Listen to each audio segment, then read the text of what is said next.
everybody. My name is Brian. That is Shane. And this is the Popcast. The Popcast Unleashed, to be specific. We got some topics today, but before we do, I wanted to ask you one question, Shane. Yes. How you doing, brother? That's a question I've heard before. I don't know. I'm doing okay. It's Thursday. I'm actually feeling pretty amped. We got a lot of really cool stuff to talk about today. And yeah, I'm kind of, I don't know if I had too much coffee or something, but I feel like this is going to be a good show today. Yeah, so we are gonna let me explain the topics real quick. Then we'll talk to you guys in the chat, and then I also want to share some New Year's resolutions. So real quick, the topics for today, it's gonna be. I don't want to use the word salty because I do the salty show on Saturday with the salty guys, but it might be a little bit of a salty show. I mean, it's gonna be very honest, as it always is. Honest. What does salty mean other than not like rage filled, but definitely like tepid? Is that the right word? Tepid? I mean, we just need to have a real conversation today about some stuff that people are maybe a bit confused about. So we will be opening the show this week for the first time ever with the Weekly Terry, because there's a lot to talk about there. And then we're going to go run right from Weekly Terry right into Fake News Friday. Because yeah, back to back, a ton of stuff to talk about there. And then we're gonna have some good news. We're gonna talk about the space missions coming up, the downfall of Black Adam, fun times. By the way, I disagree with every person on that, so that's gonna be nice. The House of the Dragon season 2, some news about that. Also, Star Trek animated stuff. Prodigy, Lower Decks. Mostly Prodigy. And actually all Prodigy, but yeah. And then Picard and Strange New Worlds, again wrapping it up. Then the members section, we're tackling the Quantum Leap return. David Tennant back as Doctor Who and what that means. We got some new news on that. The next James Bond movie. And the upcoming DC slate, which is in constant flux. So much. It's gonna be a great show. Yeah, let's first say hello to everybody here. Happy New Year to Archmage Frey, Penny, Jeremy Snyder, that old Yorkshire geek. Let's see here. $5 super chat from Play the High Note. Paramount released the first episode of Picard Season 3 on YouTube to silence the critics. That might work. We'll talk more about that, I think. Yeah. Let's see. We also said hello to Donnie Pearson. Good to see you. And Dejan Pesik. And let's see who else we got in here. Kenneth LaRoque made it. I know he's working, but he just showed up. John Burns, welcome to you too, sir. Super chat. Demar is awake from Monday Night Football. Hi, guys. Oh, it's great news. That is great news. We should... Orville Nation, what's up, buddy? Welcome. Good to see you. And the Ultimate Alien. Happy New Year's. The Demar news is interesting. I don't know if you guys follow football, but we had a player on Monday night who was part of the Buffalo Bills, made a tackle, stood up, and then collapsed to the floor, having essentially a heart attack. And for 9 minutes, they had to go out there and try to resuscitate him, and they rushed him to the hospital in critical condition. So things were really on the edge for football fans and kind of that whole world. But good news, he is awake, and thank you, John, for sharing that with us. That's awesome news. Yeah, on that topic, real quick, and I'm not trying to get banned from YouTube, but why is it that people are getting... I don't like hearing that. Why is it that, in the last 2 years, this is the argument, right? I'm not a conspiracy theorist, but I'm not. But when you hear about that kind of stuff, and you go, the amount of random just people dying out of nowhere, sudden. I didn't even know this was a thing. That sudden adult death syndrome is an actual thing. Really, I've never heard of that. People like the sudden infant death. There's a sudden adult death. There's sudden adult death, and people just dying. People with no history of heart. People healthy athletes, no history of heart issues. Having heart attacks over the last couple of years. it's skyrocketed. And like when I say skyrocketed, it's like it's a massive percentage that even like the most reasonable news source, the people that don't want to talk about anything that's fringe, have to admit. And like what's the difference? Like what happened in the last 2 years that hasn't happened in 50 years? Oh well. Well, that's kind of what I was wondering. Like, is this something somebody made up when they noticed that, adults sometimes just die for no reason, like in their sleep? They're dead. All right. The clock has run out. So is that what you're talking about? No, because I'm not talking about like 90-years-olds that die in their sleep. I'm talking about like 22-year-olds that go out for a jog and just collapse and no one knows why. And they never figure it out? And they don't figure it out, dude. They've had to classify it. So the thing is, it's over the last couple of years, it has skyrocketed, these cases. And is the only thing that's new in 2 years, unless there's something I'm not aware of, is the coof. Could be that. That's a good one. It also could be like the fact that Red Bull has become like a child beverage in the last decade. It's become this, and it's so highly caffeinated that, yeah. So I mean that listen, could be part of it. I have a literal art project, and it's going to be a she shed made out of Red Bull cans. I mean, but you're a 40-year-old man, so I mean, your body's been there, done that. But these developing young people, I don't know how much caffeine. They've always said, "Oh, caffeine's going to stunt your growth." I'm pretty sure that was just like something to get people to stop drinking caffeine. Yeah, I don't think caffeine stunts your growth. I don't think so either. That's what they used to say when we were kids, like while we were sitting there drinking Mountain Dew, corn syrup, which arguably not better. But you're probably right. Sugar, yeah. It probably has something to do with. I mean, I hate to say it, but it probably has something to do with something recent. If it's a recent phenomena that's being, it's not something that's been happening for 20 years that nobody was tracking. If it's suddenly something new, well, you do have to kind of say what's new in the world. What did everybody do? The real tracker would be find out if those people got their shots. That would actually be. I wasn't even blaming the shots. I was just blaming the coof in general. I mean, you mentioned it, so I'm just saying if they got their shots or if they had COVID, they could check and see. If there's anything related. I'm sure there's groups that are going to get all kinds of money from the government for that. So no problem. It's not working on the members channel. Let me fix it real quick. Sorry, you guys. John Burns super chat. Demar collapsed after a hit during Monday Night Football, Brian. Okay. My bad. See, this is how little of sports I watch. Yeah. He did not suffer from adult death. What is it? Adult instant death syndrome for adults. What was it? I don't even know what it's called, man. It's for kids. It's sudden infant death syndrome. So for adults, sudden adult death syndrome, I guess is what it's SUDS. No, yes, SADS, I guess is what they would call it. Yeah, SAD, I guess. Yeah. John Super Chat 279. Brian's body knows a few things because it's seen. It's true. That's very factual. Yeah. What channel is it not? Where is the other not working on? We could tell you some of his stories about Taiwan.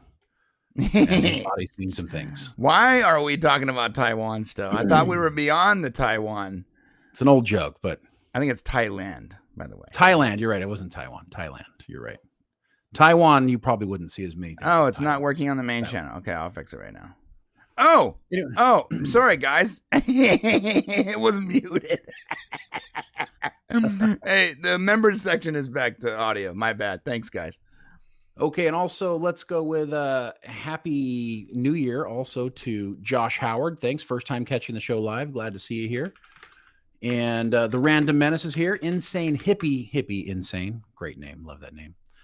And also Mexican Iron Man is in the house. Our brown skinned brother. Appreciate you being here. Always glad to see you. I literally can't wait to go to lunch with you. I told Jane that. And also Doomed Huh and Bacon Jr. Welcome. Yeah, Mexican Iron Man's going to be in the area, and he said he's going to come and basically kidnap you from your house. Yeah. And take you to lunch, which I want that to be videotaped, please. Yeah, my wife thought it was a threat, and I was like, no, babe, it's not a threat. It's a promise. We got some David Nunya love here. Check it out, guys. Jeremy Schneider's back. Woo! We made a Thailand shirt. If you guys remember the joke of Brian was talking about how it would be amazing to visit Thailand, I think. And what was the joke? Yeah, it was The we were joke, like all about visiting Thailand. Right? yeah, I was like, I think it would be awesome to visit Thailand because it's like really cheap and it's beautiful. And they But have that's all not these, what you were saying. That's not what you were saying. they You have were all just these like, amenities. No, I had, but there's a lot of reasons. But then Shane was Right. like, isn't it like the pedophile capital of the world or the something pedophile like that? capital of the world. Like And we're someone in all chat was like, pedophiles. "Yep, that's what it is. That's old fat men go there to commit crimes." And then it turned into a whole thing. So it was a whole thing for like 2 weeks. So we made a shirt, and we didn't even tell the designer what the joke was, but he Awesome. still put "Land of Beauty and Romance" at the bottom. I didn't notice that. That's great. That's great. That's hilarious, man. Okay, so I also want, before we go into our topics, I wanted to share with you guys, I'm going to call it the Christmas haul. I got gifts from people. And I was putting them away today. I was like, you know what? This is the most eclectic pile of nonsense. I'm going to share it with you guys today. I hope my gift is not in there. Oh no, your gift is. It's this is all good stuff, but it's crazy. Oh, you said nonsense, so I wasn't sure. Well, no, I mean like I don't know another word for it, like just like crazy stuff. So Okay, listen, I'm gonna show you guys Shane's gift last, but first, ready? This is from a friend of mine who all he knew about me was that I liked Stargate. A Stargate DVD. Okay. So you got that. You got a Stargate It DVD. still Okay. has the $1 coupon on the sticker on the back from a garage sale. And then a friend of mine who knows I like sci-fi. Welcome to Planet Earth. Super random science fiction. I didn't even know this existed. I've never seen that. Featuring Norm from Cheers. Oh wow. Yep. Okay. Direct to DVD. Got it. My very well-meaning friend. I hate to say it. That came from the bargain bin, just so you know. Yeah, it came from the same bargain bin, the $1.50 bin. My very well-meaning friend who also owns a 11 by 17 printer. What? All right. That's kind of funny. Yeah. And then I got Rick and Morty Monopoly. Okay. This is my 27th Monopoly game so far. My really super butch military buddy got me a machete. It's still in the package. Yeah, I don't know why. I don't know why I needed this, but why is that weird that it's in the package? Yeah. I feel like when you give someone a knife, it's not like in a package. yeah, it's just like a giant huge knife. What are you gonna do with that? And then before I show you Shane's, this was my favorite gift. Someone that actually watched our show. It's the pickle Rick. party beanie. Yeah, that's a good one. Yeah, Pickle Rick. Look at that. That's cool. Awesome, right? Yeah. Last but certainly not least, Shane. What? It's awesome. I can't wait to put this on my wall. Shane got me a signed autographed of Corey Feldman. Right? I would like to think that he went on a website and like purchased this or something, but more knowing Shane, he probably broke into Corey Feldman's house and stole this off the wall. Yeah, well, I felt bad when I broke into his house. I noticed that he didn't have anything on the walls but that. So, because he's actually really poor now, He's and not so poor, is he? I gave him $100 for that, just so Okay. that he would not, help him buy some food, for the love of God. He's not poor. Something's going on there. That's fake news. Corey Feldman is not poor. I'm just kidding. I'm pretty sure that guy can live off residuals alone. You know what I mean? Unless he got robbed in all those deals. But look, this hat is like, I can't stop wearing it. It's awesome. It's awesome. It's the coolest hat I've ever seen. That's a really good one. I got a great gift from Brian. I actually got a better gift than I gave him. And I don't have it with me right now because I got to find a place to put it. But it's like this old-timey cooler where you can put cans of drink in it and it keeps it cold. And he like customized the outside and it's got the Popcast on it and stuff. I'll show it to you guys. You'll see it eventually. It'll be behind Shane. But yeah, I basically refurbished an old beer fridge and I painted it and put Popcast on it. Okay, listen, that's the haul. And real quick, I got a New Year's resolution. And I'm trying to drag this out, but I got a New Year's resolution. And I want to tell as many people as possible so that you guys can keep me accountable. That's the point.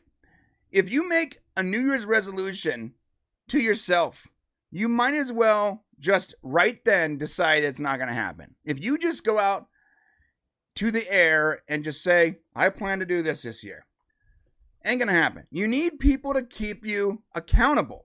Okay? This year, I have been sick like every 3 weeks.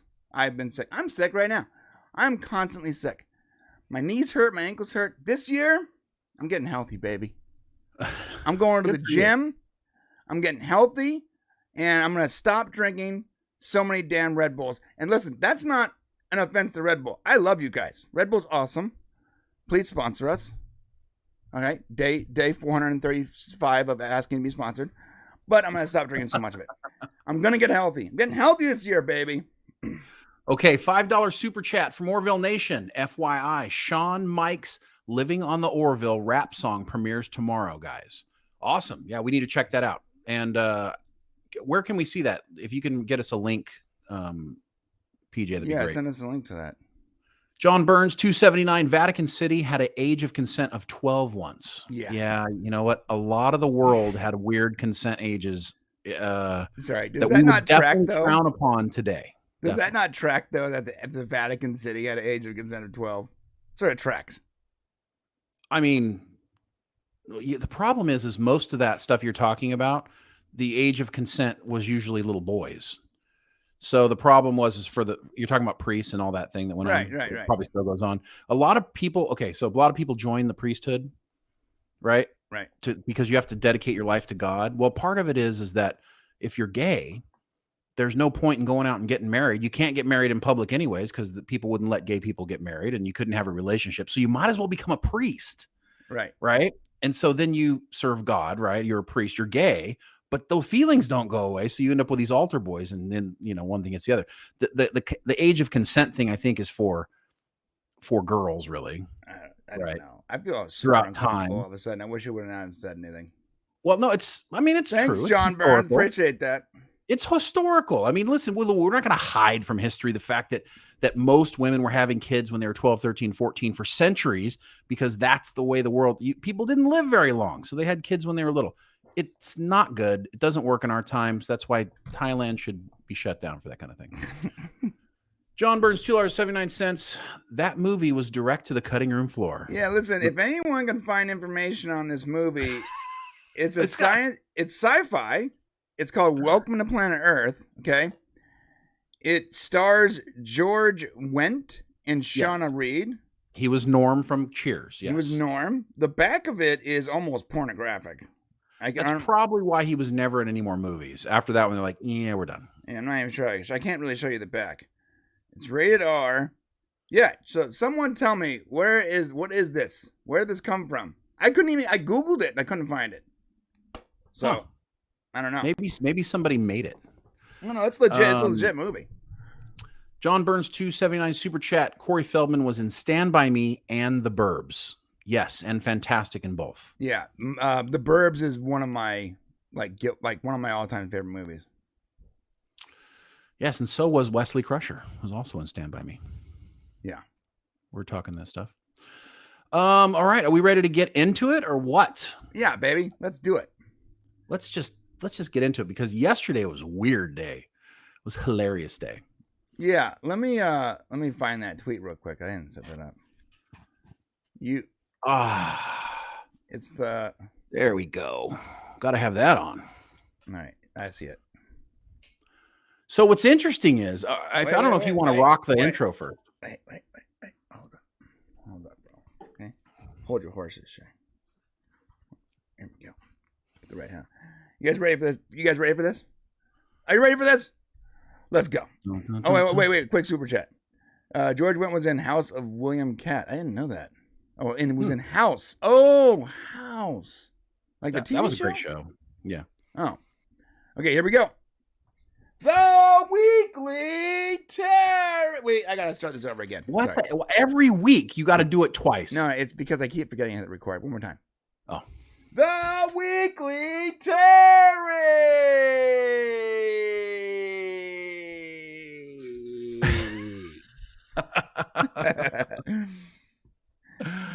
I love it. I love it. I love it. Welcome to the Weekly Terry, where we are going to talk about some stuff today. It's going to be heavy today because Star Trek is become such an interesting place. Pretty much most of new Star Trek just sucks. Yeah, it's really just terrible. It's like awful. A couple things we want to tell you guys before we start this. I don't know how long you've been watching us, but it's really important that you know that we started on YouTube many, many years ago, about the same time that Nerdrotic started and Doomcock started. We all started about the same time, okay? Right. Amongst a bunch of other YouTubers. Egotastic Fun Time's another one.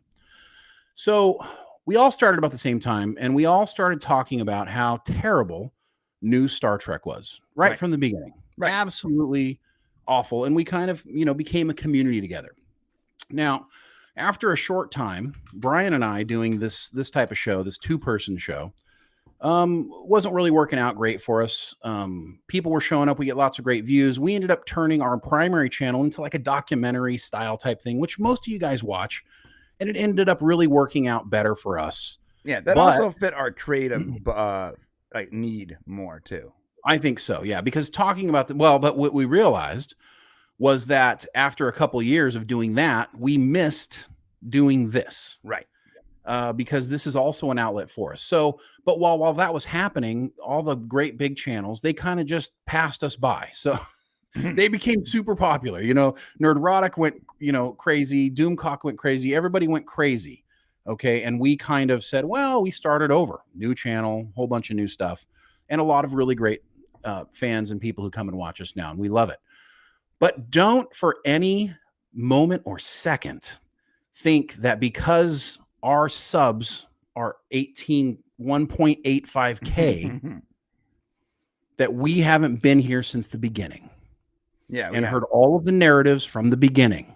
Okay. Don't think that our opinion is any less valuable as a result of the fact that we have less people watching, because we know as much, if not more, than some of these other people. Okay. Very interesting. So, but one person who knows a lot more than us is Robert Meyer Burnett.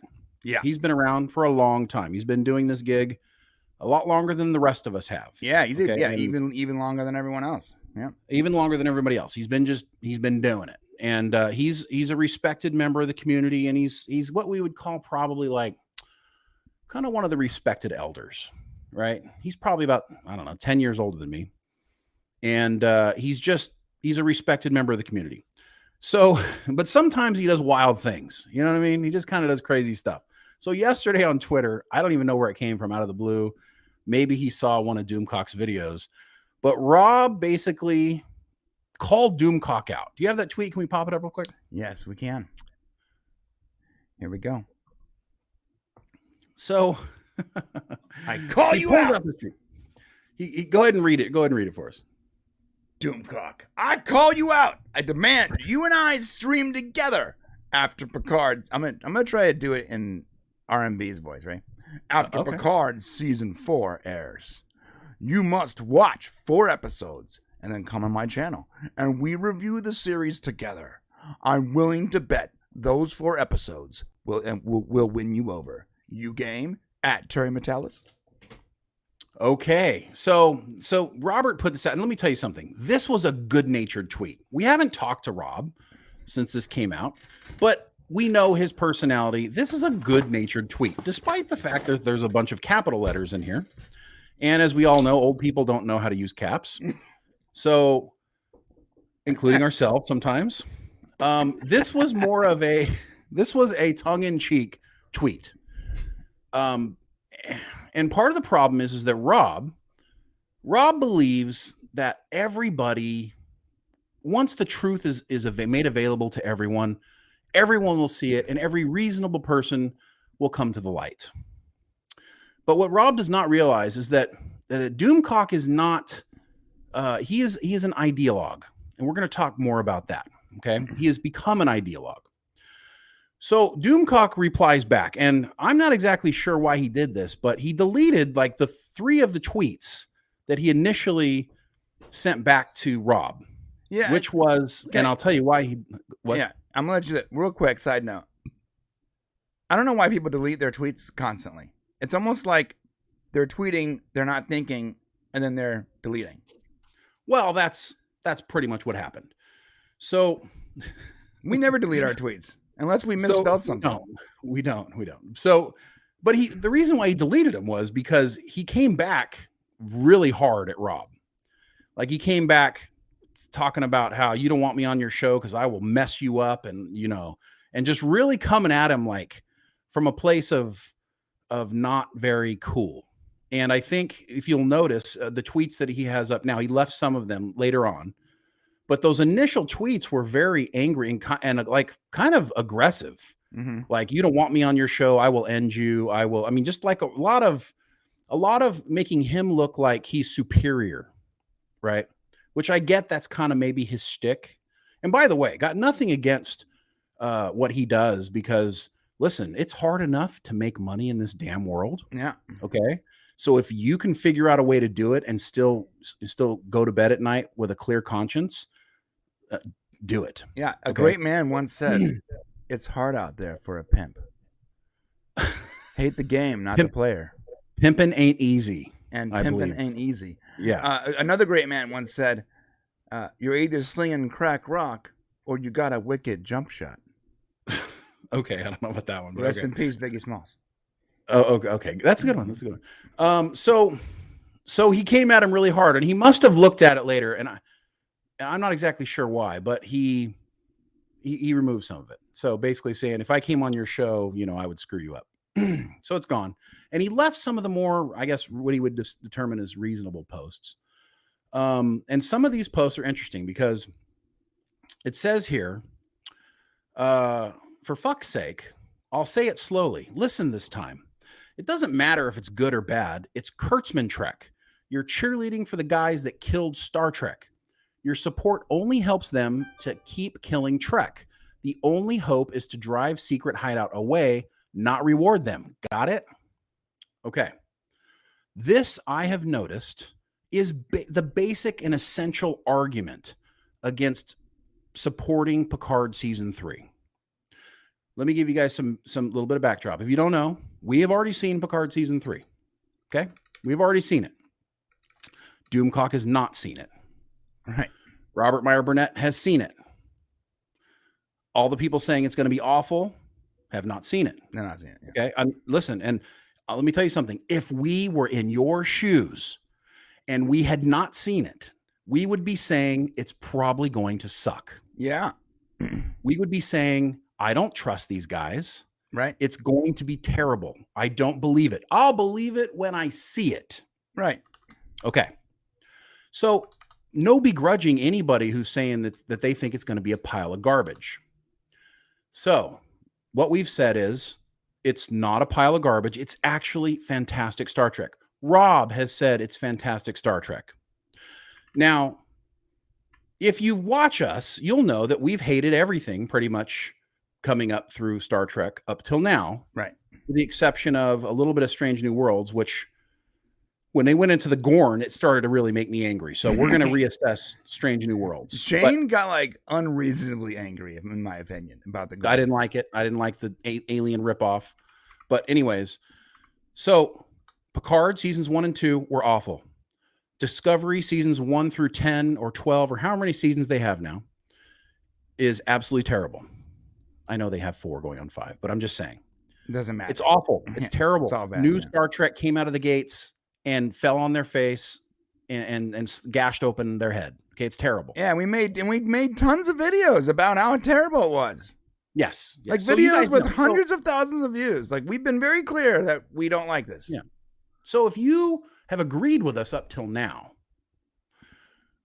we're not saying that we have the exact same taste that you do, but if we've all agreed up to this point, we're all on the same page. Right. And we come out and say, guys, we could just come out of the movie theater and we look at you and say, oh shit, this is great. And you look at me and you say, no, it's not. It can't be. Now we got a problem. Right. And the problem is that I have to question where you're at. So I get why Doomcock does what he does.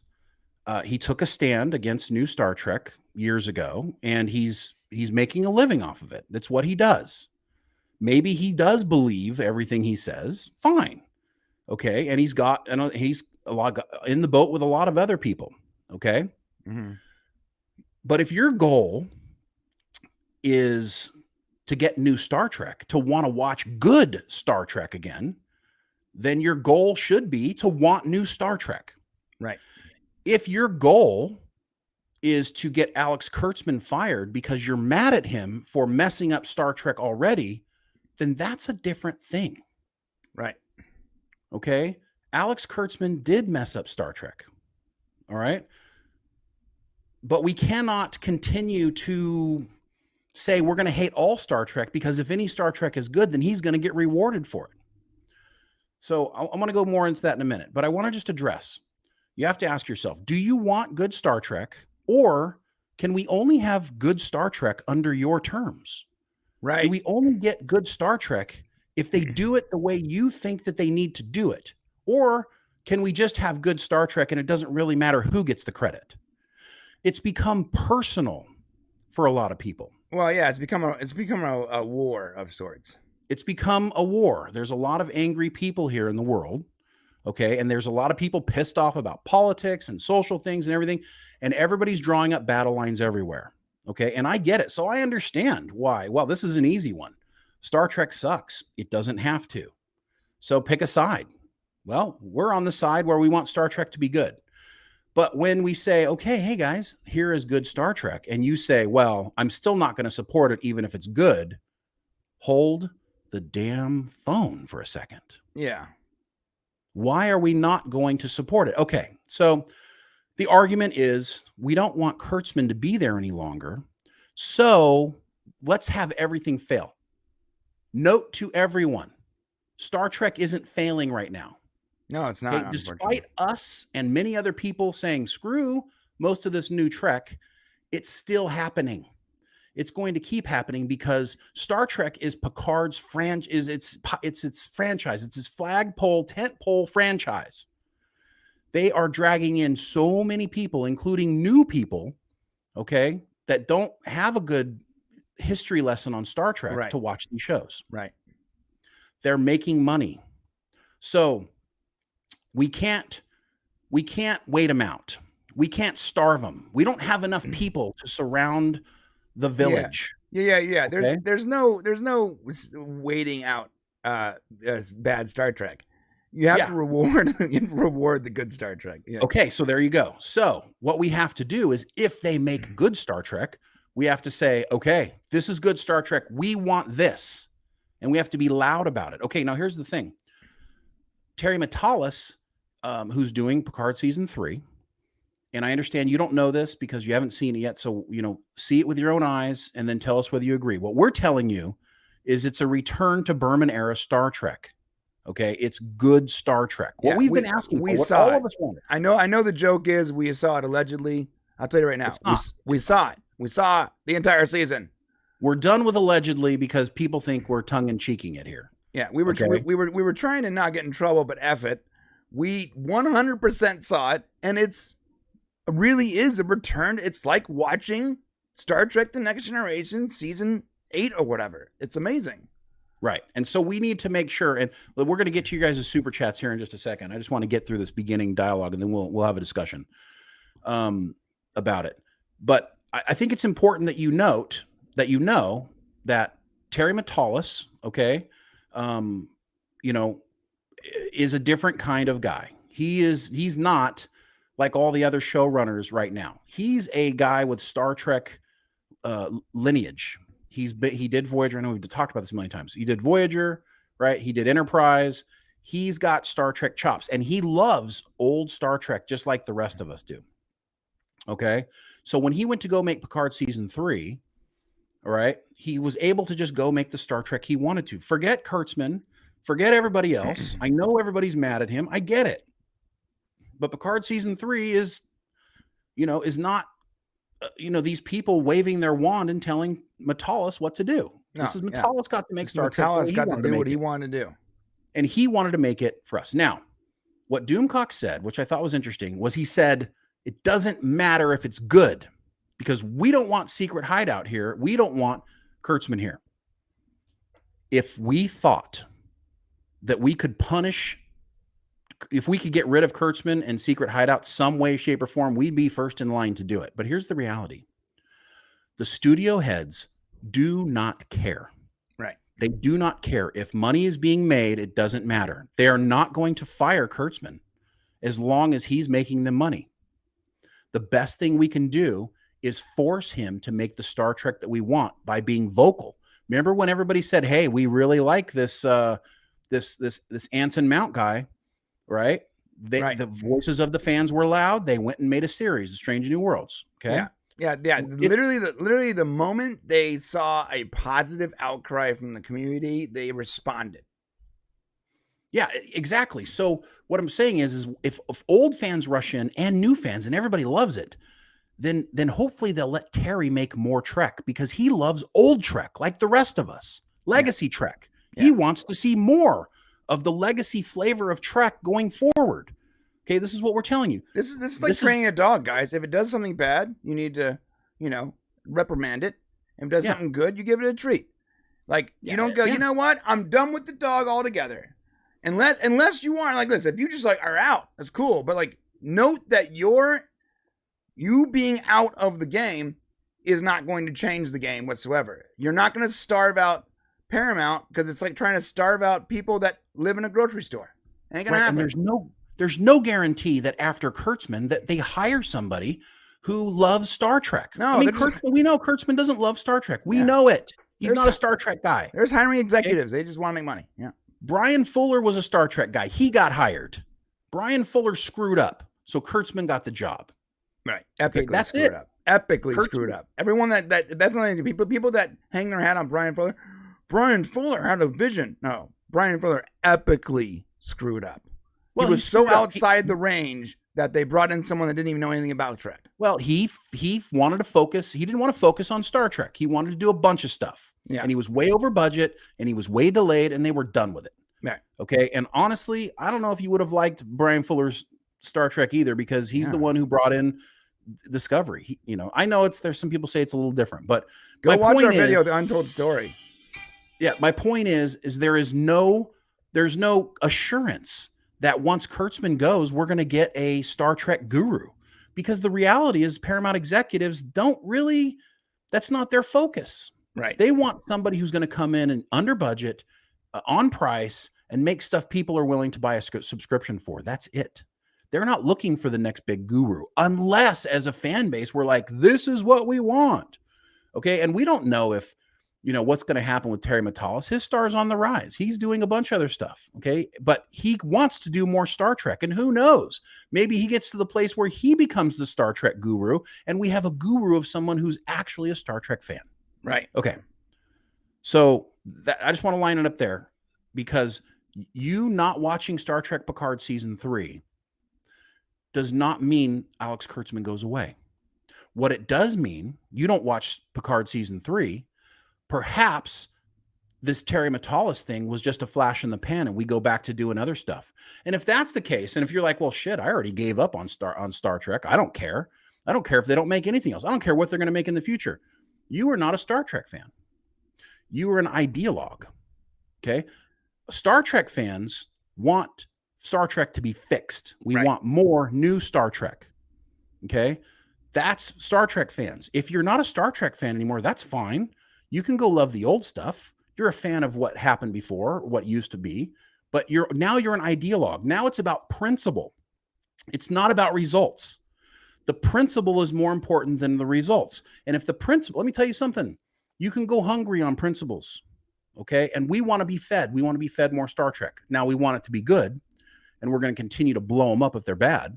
Yeah. But now this is good. Just to be clear, we haven't gone soft.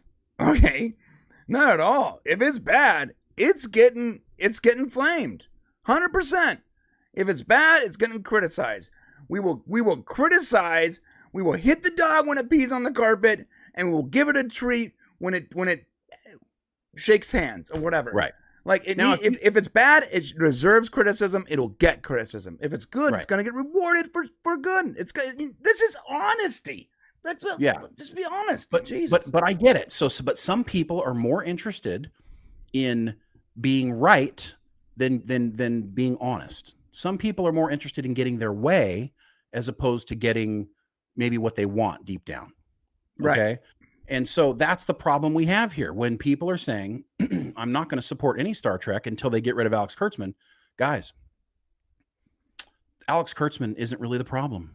The problem is the Star Trek executives who hired Alex Kurtzman knowing that he was not a Star Trek guru. Now, who's going to fire the executives that own Star Trek? So that can make you mad. Or we can, as fans, we can say, this is the guy we want making Star Trek, and we can fight behind that. Right. Okay. That's what we can do. So, if you don't want to watch it, we support your personal, take on what you want to do. Yeah, I just sure. want to say, don't tell me that you want good Star Trek. And then when I tell you that there's good Star Trek coming and you tell me, well, it doesn't matter, because that doesn't make any sense to me. Right. So that's it. Yeah. Then that's what it is. It's, we're not saying, you need to watch it to be a good person. No, we don't. If you watch it or don't watch it, it doesn't matter. Yeah, we don't care. But here's the deal. Like, if you go, I just want good Star Trek. Okay, here's good Star Trek. Oh, but wait, the people in charge of the bad Star Trek also made that. So, well hold the phone. Like, let's separate the two. Do you want good Star Trek, or are you just done? Now, if you're just done with Star Trek, okay, that's fine. Listen, I'm done with Willow. All right. I'm done with Star Wars. I'm done. Like, I can't get behind anything new. Like, for Star Wars, I have zero interest anymore. It's not even like, I'm not even like taking a stand. This is not like some kind of like, thing I'm trying to stand on my box and make a statement. No, it's more like, I just don't care anymore. And if that's the case, if you're like, you just don't care anymore, and like nothing excites you about Star Trek, that's completely fine. I totally get it. But there are so many people. But Brian, if you're still passionate about it and you want good Star Trek, here it is. Well, here's the problem. Right. So now there's a bunch of people, right? And not everyone, I understand. Now there's a bunch of people on Twitter, I guess, that say they no longer care about, they're no longer watching Star Trek, but then get mad when they get blocked by somebody like Terry Matalas when they said they were just criticizing new Star Trek. So, so then they say, well, Terry needs to win us over. I'm like, well, you're already gone. You can't be won over. So you can't have it both ways. Right. Now it feels like it's more about attention than it is about, do we want an end result here, or do we just want to bitch about something? What do we want? Well, yeah, but and if you ask them straight up, you go, the end result is, I want Kurtzman to be hung in the town square and Paramount to sell Star Trek to a studio that appreciates it. By the way, I'm totally black-pilled on Hollywood. Ready? Yeah. I don't believe there is a single studio that actually cares about any franchise. I think that they buy and sell and they trade franchises like Pogs, 90s reference, in order to make the most amount of money, or to make a statement. And they do not care about the franchise. Now, the creative people that they hire may or may not be on board. Like Terry Matalas definitely loves Star Trek. And I'm sure there's other creators out there like Belisario obviously loves Quantum Leap. There are people that care about the franchises they work on, but I don't think a single studio that could buy Star Trek cares about Star Trek. All they care about is green, baby. That's what they care about. So selling it is all you're doing is just trading it to another, capitalist pig. And then on the other hand of that, sorry, real last thing. No, go ahead. On the other hand of that, firing Kurtzman isn't going to change anything. Unless, no, they're just not. Like, if Kurtzman's contract is up, like, when you see those videos, like, Kurtzman contract is up next year. All right, cool. So let's say Kurtzman's out. As he goes to Disney and starts making She-Hulk or whatever, right? They bring in another guy, and they assign, now Akiva Goldsman's in charge of Star Trek. Okay. He's not making it, though. He's just the guy in charge of that portion of the studio. Well, and you got to remember too that, like, if you think that Kurtzman by himself is like greenlighting and saying, you know, I know they said he's in charge of Star Trek. You know, I know for certain that it's not just Kurtzman that has to approve things. It's studio heads who also have to agree on ideas and things being done because of budgeting things. So it's not just Kurtzman. There's more people involved. They're above it. And frankly speaking, none of them are classic Star Trek fans. Right. And until you get somebody in there that's a classic Star Trek fan, you're not going to make Star Trek like it was made before. This is like the best we've got. Right. Let's go into some super chats here real quick. John Burns, $2.79. Picard season 2 did much to kill Star Trek. You are so right, John. And everybody who is sick and tired and over Star Trek right now because of Picard season 2, you are right. Yeah. Like, you are right to feel the way that you feel because they pulled the wool over our face on that one. I still think Picard season 1 was a worse season of Picard, but I think the most offensive thing about Picard season 2 is that up until like the last episode, we felt like it could be written out of the corner it was painted into. Well, and the worst thing about Picard season 2 was that there was sort of this underlying promise that, don't worry, Picard season 2 is going to be better than season 1. Right. There was this underlying thing that had people they had hope, and it started off that way. It did. And there were like glimmers of hope, and there was some good things about it, and then literally up until the last episode, you're like, well, they can definitely pull up out of this barrel roll into the ground, and it could be all one big giant trick that could just amaze us. It was not the case. Right. John Burns, $2.79 super chat. Brian, was Dark Matter good Star Trek? Yeah, it was. That was actually a really good show. Orville Nation, $5. Most everyone doesn't understand there is a window of opportunity for Terry to take over Trek if he proves himself with Picard season 3. Thank you, PJ. That is such an excellent point.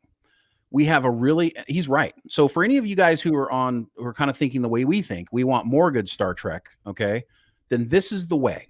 Yeah. If you watch Picard season 3 and you fall in love with it and you're like, yes, this is great, let's do more of this, then we have to push that, okay, because the studio is going to need some sort of feedback. If you've noticed, there really hasn't been an announcement for a replacement show for Picard yet. Right. This is the end of Picard. Okay, one way or the other, this is it. Picard season 3 will be the end of the show named Picard.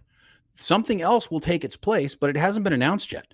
Right. Depending on how things go, I think will depend on what the next show is we get, whether or not we move forward in this time frame, whether or not we end up with a Starfleet Academy show, whether or not Section 31 actually happens. All these things are still out there, but PJ's right. Now is the time. So the reason we're so excited about it, okay, the reason why we're here doing this right now, the only reason, and I hope you guys understand, we're not attacking Doomcock. We're not attacking anybody who's pissed off about Star Trek. We understand. What we're trying to do is get into this narrow window of opportunity to have some sort of a positive reflection on what we want as longtime fans. TOS, right, guys. TOS all the way back. And to be fair, we've been those guys. If you've been watching us, there are so many episodes. There are Prime videos. There are Unleashed episodes where we are just constantly complaining about this stuff. We've gone on other people's shows criticizing it. Like I mean, you know. And now, granted, we are the ones. We are the ones who are like, hey, we still want good Star Trek. Sure. So we haven't quit on Star Trek, I guess is the way to put it. And maybe that's the difference between us and some of the other YouTubers out there. We just haven't quit on it yet. Okay. Why would it be? It's just not the way. That's the question, though. Like, why, like, at what point do you quit? I asked myself the other day, like, why am I over Star Wars? Because I haven't gotten anything new or interesting, reasonably interesting, since I was 10 years old. That's why. Yeah, that's true. Well, I mean, I got to tell you, Picard season 3 has really changed things for me. But at the end of Strange New Worlds, I started to lose hope.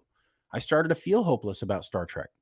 Mm-hmm. And I'm like, oh God, am I never going to get what I miss about Star Trek? Yeah, and then Strange New Worlds was sort of like vanilla ice cream. Like, it wasn't bad. Yeah, it but was it just wasn't. sort of like, it was just sort of like, There were things missing, it felt like a giant filler episode of Star Trek. Kind of, yeah. It was like better than all the other stuff, Yeah. but still not great. Not what we were looking for. And then Picard season 3 shows, and we're like, oh my God, it happened. Like, I really didn't see it coming. And so that's kind of why we're out here, because we want more of it. I remember after we saw it, Shay and I were in the car, heading back to our studio here, and I remember going like, dude, I don't know how you feel about this, but that was outstanding. And he's like, yeah. And we were silent for like 15 minutes. I had an emotional response to it. Yeah, we had an emotional response. Right. Ask me the last time I had an emotional response to something Star Trek related. Yeah. It goes way back. Yeah, for me it was since Voyager. That Probably episode Voyager. where Kim dies. Yeah, probably Voyager was the last time I really was emotional over what happened. Okay, $5 super chat from Insane Hippie Insane. Trust once lost is nearly impossible to regain it. Kurtzman and others cost the network by ignoring their 80-20 of business. Insane Hippie, I cannot agree with you more. When you have lost people's trust, it's just, sure, dang it. It's like, it's done. I get that. And so it's hard. I mean, we're here in the face of a wall of disappointed people, and we're saying, trust us, right? That's what we're doing. We're saying, trust us. It's good. And that's so hard to do. You don't hang out at my house.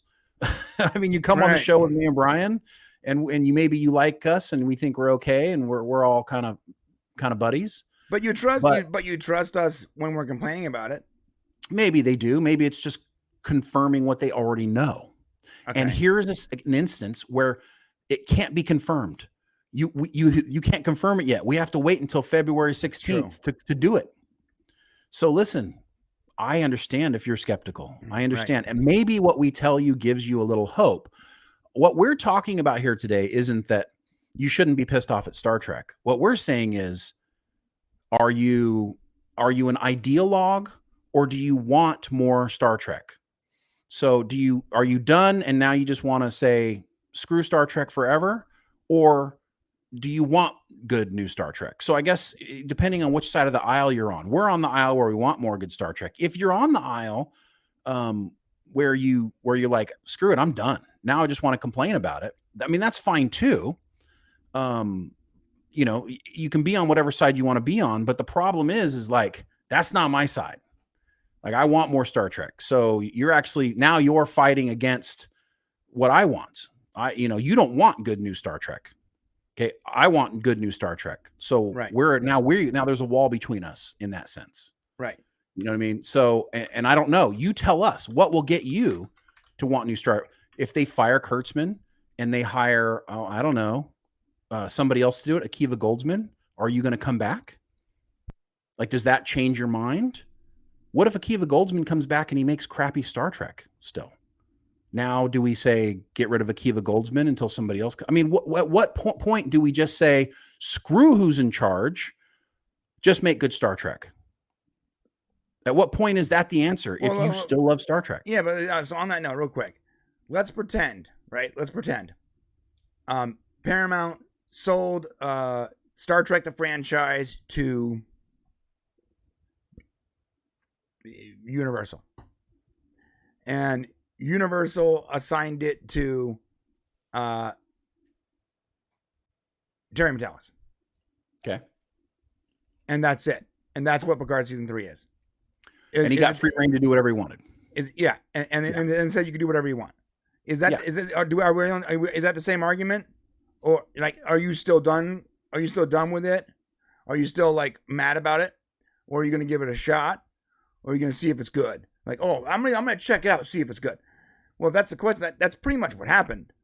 Yeah, Paramount still owns it, but like Terry Matalas got to do whatever he wants. And like the people that talk about like, how it has to be 20% different or whatever because the Paramount CBS merger, that whole thing. It's not 20% different.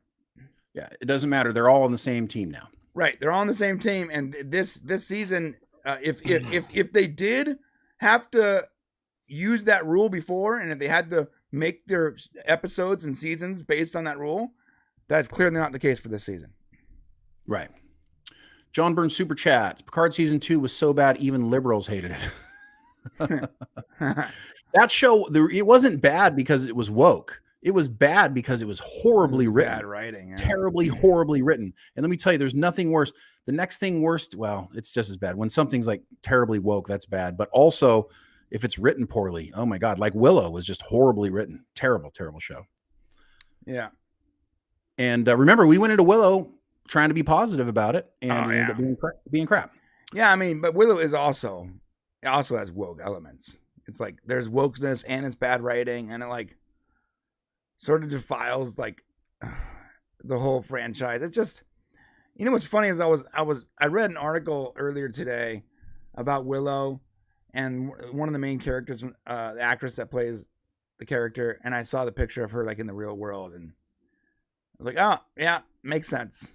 It wasn't like she went out of her way to be as like just woke as possible, and the whole article, the whole thing made sense. Like this is why this show is like, it's just not going to work, because you have people on here that do not care about the existing franchise. They don't care about the story or the characters, and you want them to play the daughter of one of those characters, and they literally don't care. In fact, not only do they not care, they're actively against those characters because they were toxic males.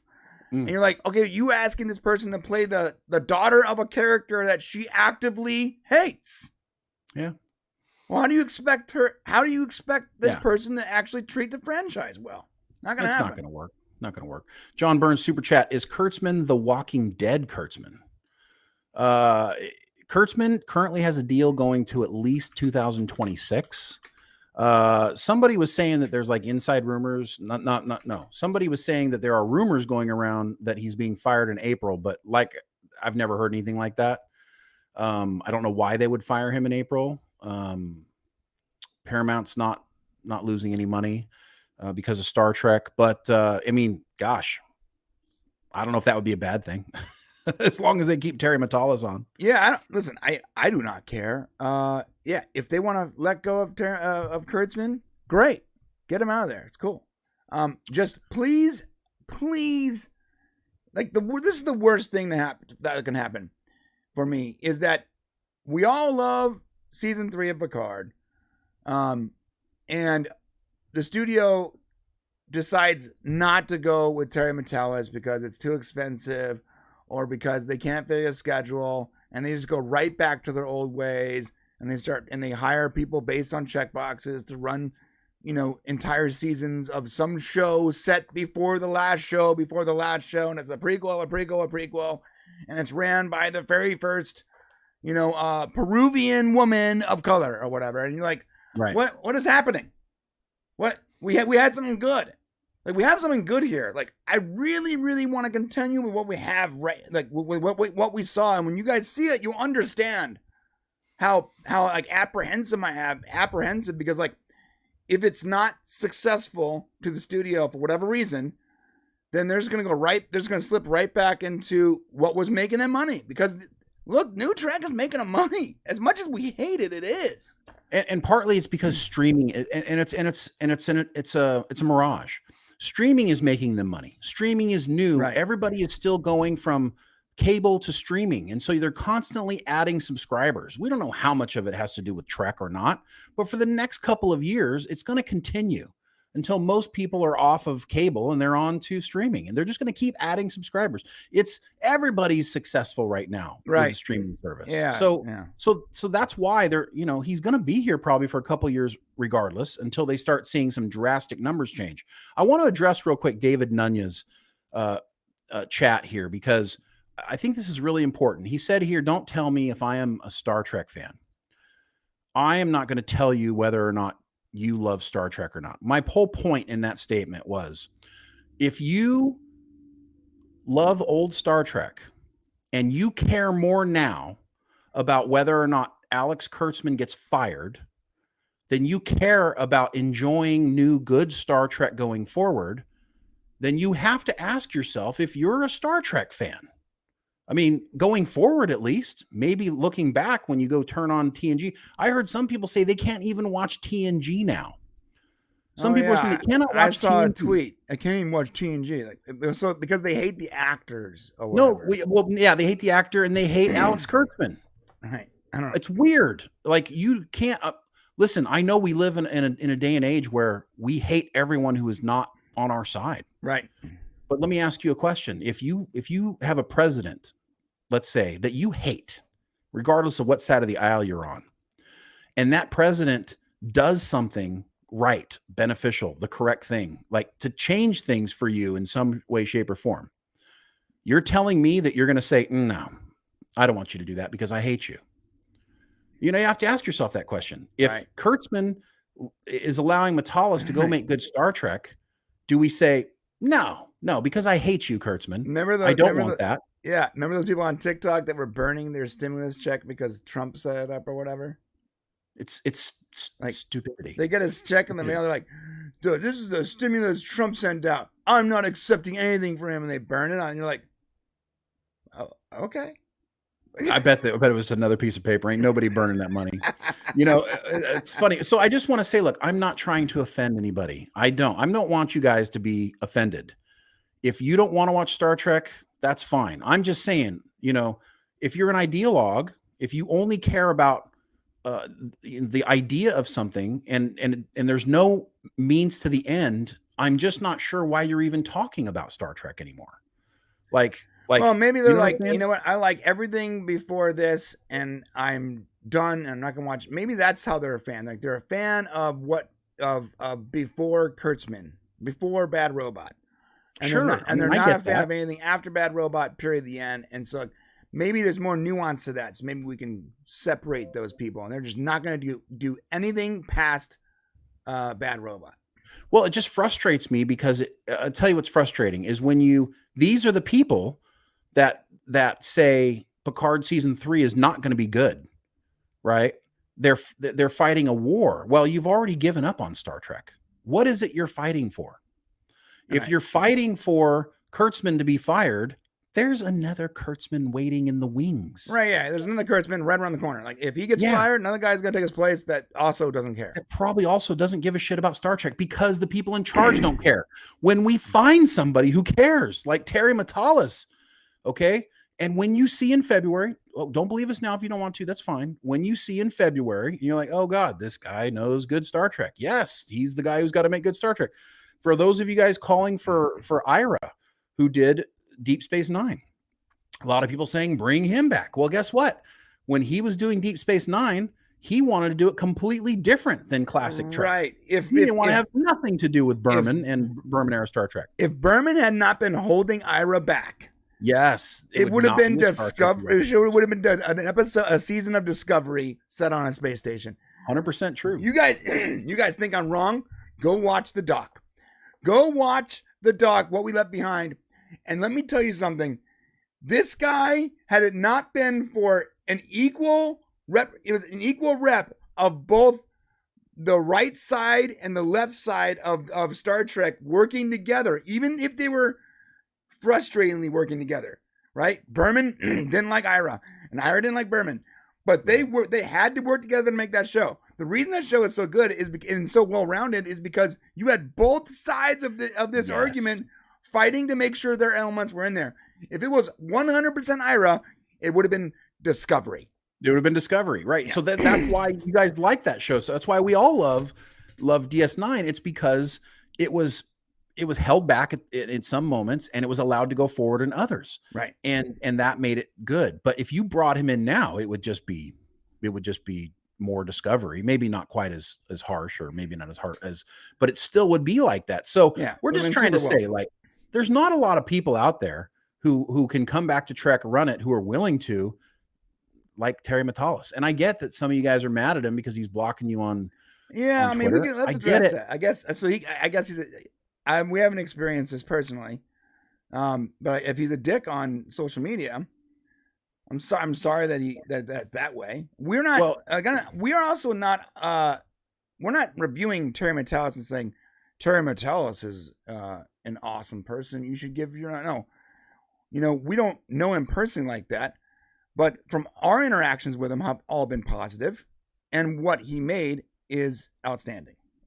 And I think what you guys got to understand, yeah, Brian's 100% right. And what you got to understand is that what's happening is there's another war of Hollywood people against the trolls on social media. There's like this war, and the battle lines have been drawn. And so what's happening is a lot of people who come in hard and hot at him, they end up getting blocked, and they just got to a point where most of the Hollywood creatives are kind of like, you know what, we're just going to block anybody who comes at us negative. So you may come and say something that you don't think is really that bad, but in their mind, they've got this, they're already just blocking everything that's negative. So it's not really a personal thing. Although I know it feels personal to some people. You're literally wearing Terry Trick hats. Yes. Because we like what he made, guys. We want, and we want more, guys. Yeah, we're not simping for Terry Metalis as a person. We're simping for him as a creative, because what we saw was so good. We're like, oh my God, this is what I remember from when I was 17 watching TNG. Can I have more, please, sir? So, we're sipping for him as a creative, not as a person. Again, we do not know the man, like, personally like that. Like, we don't go to Thanksgiving dinners with Terry Metalis. We know. Right. We want, like, I mean, I don't know. I'm not going to say like the rest of you, because that's not necessarily the case. Right. But we don't want Kurtzman Trek. We don't want Goldsman Trek. We don't want Ira Stephen Beyer Trek. Okay, we want Terry Trek. We want Terry Metalis Star Trek, because we've seen what it looks like, and it's awesome. So when you guys get to see it in February, don't believe us now. Go watch it in February. If you don't love it, then I don't know. Maybe we don't have the same taste in Star Trek. We've had the same taste up till now, so I'm not exactly sure why it wouldn't be the case. Now, this is a good point. We also have Seth Trek. We have Seth Trek shirts. Yeah, and we've worn on the show, and we don't. At least I don't agree with most of what Seth MacFarlane says on Twitter. Right. But I like what he made. Yes, I like the Orville. Exactly. Yeah. I like Family Guy. I like the things he made. I like him as a creative. Do I think he's a good person? I don't know. Well, the difference between Seth and Terry is that Seth doesn't engage anybody on Twitter. Right. So nobody gets a chance to find out what that engagement's like. Terry is engaging people. So it's, your experience may be more positive or negative. Well, Orville Nation, $5 super. Go ahead. I'm sorry. Okay. But to be fair, you're right. Like, we're not simping for the person as a person, or their ideals or values or what they believe in. We don't care about that. We only care about what they made. And what Seth MacFarlane made, we loved. And what Terry made, we loved. That's it. Right. And whether you agree or disagree with anything else about what they do, the work is good. And that's what we care about mostly. And we should be kind to people anyways, regardless. $5 super chat from Orville Nation. Oh my God, Guinan's Bar 10 Forward in California. What were they thinking? Yeah, dude, that was awful. That was awful. I hated every second of that. Dude, it was so funny. So bad. Well, I read, so initially when I saw it, like, it was on the corner of like 10th Street or whatever, I'm like, oh, that's clever, because that can just be a coincidence. But then when I saw the bar was named 10 Forward, I was like, oh, come on. I really, it was so on the nose. I just hated every second of it. They should have just kept it at the corner of 10th and, 4 Ward Avenue or something. But you can't, because it's actually, I hate this. The name of the bar is a position on the ship. I know. It's a section of the ship. I get it. But if it would have been tongue in cheek to have it on 10th Avenue or whatever. That's what I'm saying. Well, like, they could have been clever with it. If it's in history, Brian, what I'm saying is, in the past, if it exists, okay, they don't know where they're even going to put it until the future. No, I know. I'm not saying. I'm saying that as a little Easter egg, it could have been on the 10th. It could have been on the corner of 10th and 4th Street or something. Oh, like a bar, right? And a random bar on the 10th of 4th on the corner of 10th and 4th Street. That'd have been cute. It would have been cute. It wouldn't have been canon. But like when you actually named it 10 forward, I'm like, wow, come on. Yeah, it was pointless, but yeah, I get it. Cute. Okay, Easter egg, blah blah blah. Right. Silly. Sometimes there's Easter eggs, like in Spider-Man, when like he's driving a car and the license plate happens to be the very first, issue number of the, issue he was introduced in the comics or whatever. That stuff it's fun. It's cute.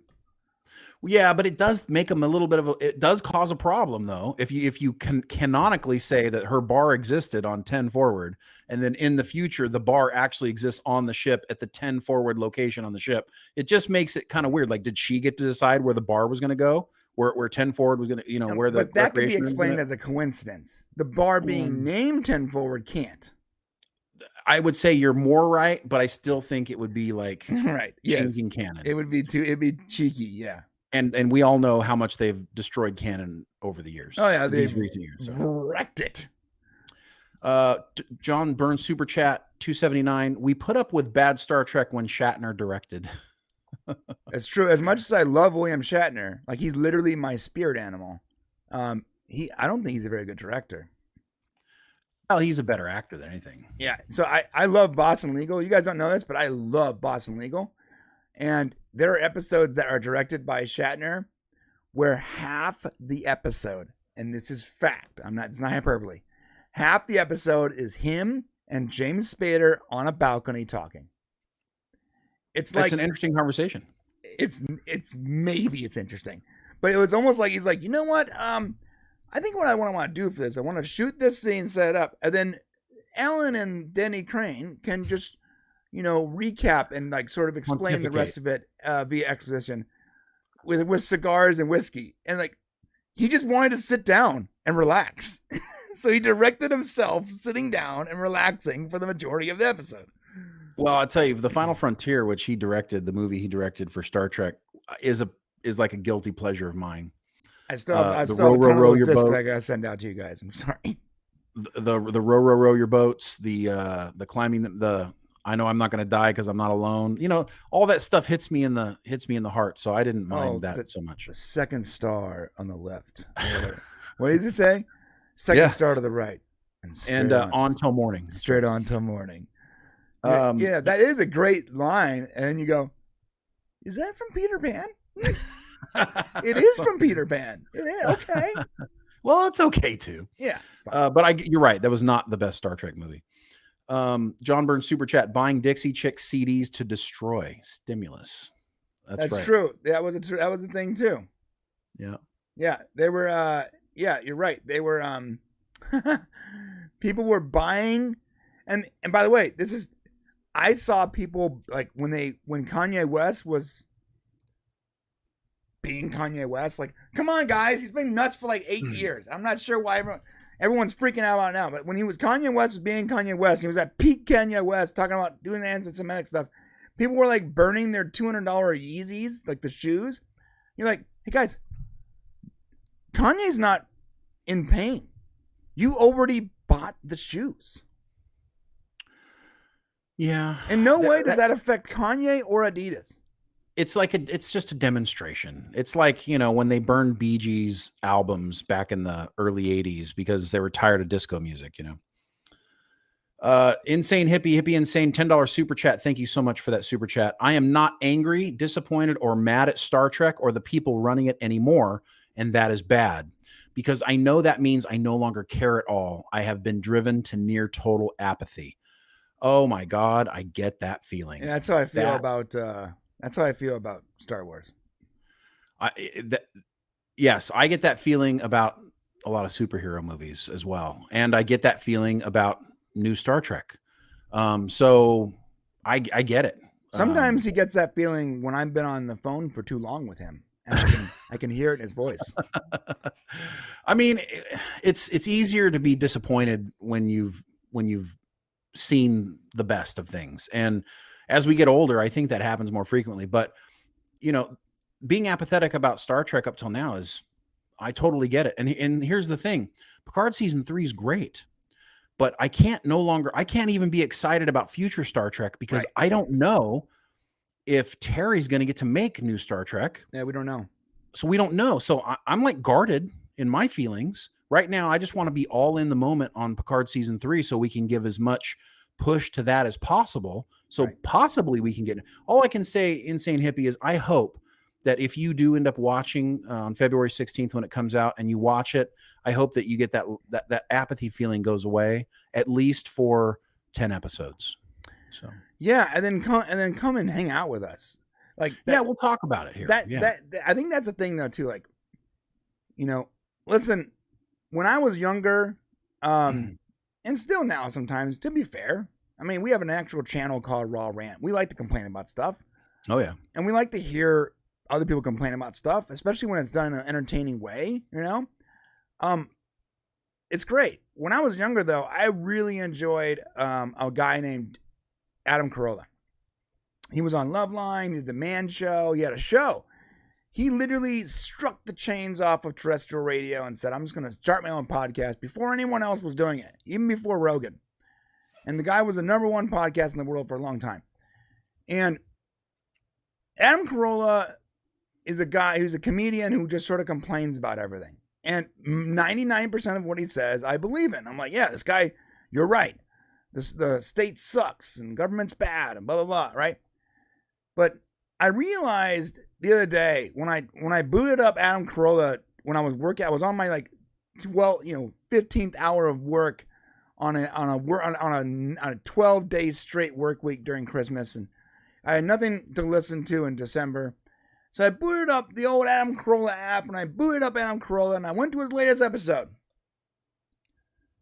You could have taken the latest episode and superimposed it with an episode from 13 years ago, and very little of it was different. He was still sort of complaining about the same stuff, whether that had changed or whether or that didn't matter. I realized right then that this guy's sort of bread and butter is this anger, is this complaint. And sometimes there's a place for it. There's a place for ranting and complaining and preaching, 100%. Sometimes there's a place to enjoy something and to compliment it and to celebrate it. And I believe that when and if we watch Picard season 3 all together in February, I believe we're going to be here celebrating it after the show and not criticizing it, because our opinions have to change when the data changes. Right, we have to evolve our opinions as information is changing in front of us. It has to be. Brian's so right. Evolution, man. He's so right, guys. And here's the thing: is like we could have been, we could have had channels like Doomcock or Nerdrotic or one of these other channels where it's the focus is on the rage, the focus is on the frustration and the anger, and it probably would have been really successful because that's kind of where everybody's mind was on a lot of things. Hell, we watch their channels, so we get it. Yeah.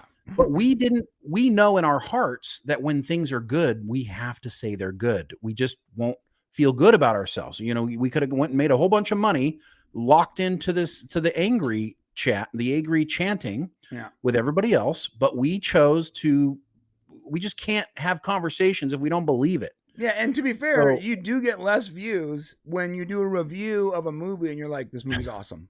Right. You don't. It's like an hour of you being like, this movie's great. This is why I liked it. This was great. This actor's great. This person's great. This is great, blah, blah, blah. And you're like, I loved everything about this movie. And like, everyone's like, oh, okay. Well, that's a hot take, bro. Sarcasm. The same exact flip side of that is when we're like, yo, this is bad. This is stupid. Flaming it, making fun of it. That gets a lot more views because it's more entertaining. It is more entertaining, bro. It is. And you know what? Well, you want an example of that? Go look at our DC channel where we have our review of Black Adam up against our complaints of the same property. One has 5,000 views and one has 300 views. What's the difference? Well, the tone. The tone's the difference. Right. The tone. $2 super chat from Hiroshi the dog. Thank you for the support, Hiroshi. Go Terry. Yes. Go Terry. Keep making good Trek, please. I just really hope that after this season's done or in the middle somewhere, you get pulled aside. Terry Matalas gets pulled aside and says, okay, listen, we need you to make the next series as well. That's what we're hoping for. Yeah. And John Burns. And if I had my way, Mr. Matalas, if you ever see this, please do the Temporal Wars. But please. I don't want that. Bring back Scott Bakula for one more ride and give me the Temporal Wars. It's going to take place right after the Picard timeline anyways. Not right after. No. It's 100 years after, right? No, I think it's more than that. Almost a couple hundred years. Okay. I'm not ready to go that far. You can finish Enterprise. I mean, finishing Enterprise would be cool. Like going back and like doing Enterprise, finishing it would be fantastic. I don't know, but you can do that. I don't know if they're going to let him do that. You can do that with Temporal Wars. I don't want to deal with time travel anymore. You hate I'm time over travel. it. Yeah, but Terry does time travel right. That's all I'm saying. Like 12 months. I get that, but let's just stay away from it for a while. Okay. John Burns super chat $2.79. Dark Matter Trek, Star Wars Trek, Peanuts Trek ? And we'll go with this next one. Is also $2.79 super chat. Pigs in Space Trek, Sesame Street Trek, Demar Trek. John, I think we know what you're talking about here. Everything Star Trek. Let's go. Orville Nation, $5 super chat. Would you guys say there is some subtle retconning of elements of seasons 1 and 2? You know what I love about PJ? Yeah. He asks questions to get us back on track. Yeah. Like he's always moving us to get us back to the spot. We always get off on tangents and then and PJ will like throw in a question that throws us back onto the puts us back in the spot. Yeah. This is why he's good when he's a good producer, PJ. Yes, good producer, good host. Yes, there are definitely subtle retconning elements of seasons 1 and 2. Most notably, the ignoring of things that really we don't like. Yeah, it's very interesting. Or the light comment and move forward about things. Yeah, so check this out. People that go, but Terry Matalas also made Picard season 2. And you're like, okay, listen, full stop. His name, yes, go Wikipedia. His name is on season 2. But it is public knowledge that he had very little to do with season 2 because they were shooting season 2 and season 3 at the same time. Well, and they had already fleshed the story together before he ever got there. Right. So it was already the where it was going was already determined before he came on board. Right. By Michael Chabon and Akiva Goldsman. So he was fully focused on season 3. And what was the other guy's name? Chabon? Akiva Goldsman. Or Akiva Goldsman was doing season 2. Right. And you go, okay, if that's the case, right? Then him simply ignoring things from season 1 and season 2 is a sort of a subtle retcon because he just doesn't even recognize it as a thing. Well, what are the big things that make people mad? Okay, 7 of 9 changing her sexual preference, perhaps, and also Picard being an android. Both of those things, guys, were from season 1. You can thank Michael Chabon for those wonderful things. They're awful. Absolutely not within canon. Doesn't make sense. You cannot make 7 of 9 gay when Chakotay has not been resolved. Right. You know, and now we know more about Chakotay because of Prodigy, but we'll talk about that later. But also, when they came in and they decided to do all this stuff. And when they made him a robot, that was like offensive. It was offensively bad when they made him an android. But nothing changed. So they made him a robot that's the exact same age he is. He's going to die the same time he would have died. The only difference is his illness is gone. His disease is gone. Right. He doesn't even have any like powers. Right. Like consider in season 2, he was hurt and responded the way a hurt human being would respond. Yes. And like he's emotionally distraught. I mean, all the things that he fainted like an old man would faint. Right. So it's like, let me tell you something. Season 2 already retconned that shit from season 1, guys. Right. Just by ignoring it. Right. Season 2 kind of retconned that. So in season 3, just listen, season 3, leave the baggage at the door. Come on in, because season 3 is a standalone show. Mm-hmm. Technically, all 3 seasons were supposed to be standalone shows. But season 3 is standalone. It's more of a TNG completion story. It's not really so much about anything that's happened before. And the only reason 7 and Raffi are even part of season 3 is because they had contracts that predated Terry Matalas to be part of season 3. And even if they didn't have contracts, Terry Matalas was 100% bringing Seven back. And by the way, they're great. Yeah, they're great. You may have hated them in season 2, or at least Michelle Hurd. I did she's not good like in Michelle season Hurd. 3. But she's great. I can't believe this. I'm full 180. When I watched season 3, I was like, oh, she's actually good. Yeah, see what happens when the right person does it. That's what I'm saying. Like, now you got somebody who loves Star Trek, and now all of a sudden this character we hated now has meaning and purpose and is great in Star Trek. Yeah, I actually feel bad because I criticized the actress so much in Picard 1 and 2 because it's very difficult to separate the actress from the writing, you don't know how much of it's the writing, how much of that. So I was criticizing her and her abilities and not the writings most of the time because they're like, oh, she's overacting, it's over emotional, blah blah. And then I saw her in another show where she was actually really good, and then we saw her in Picard season 3, and all those overacting elements and everything they're gone. Like, it's almost as if the writing and the direction were better, and she is a product of those two things. And and also Jerry Ryan, same thing. Like you got to admit, she was pretty much a disappointment in season 2. She was there, but didn't really do anything. Yeah, she was like a fixture. She was like a lamp.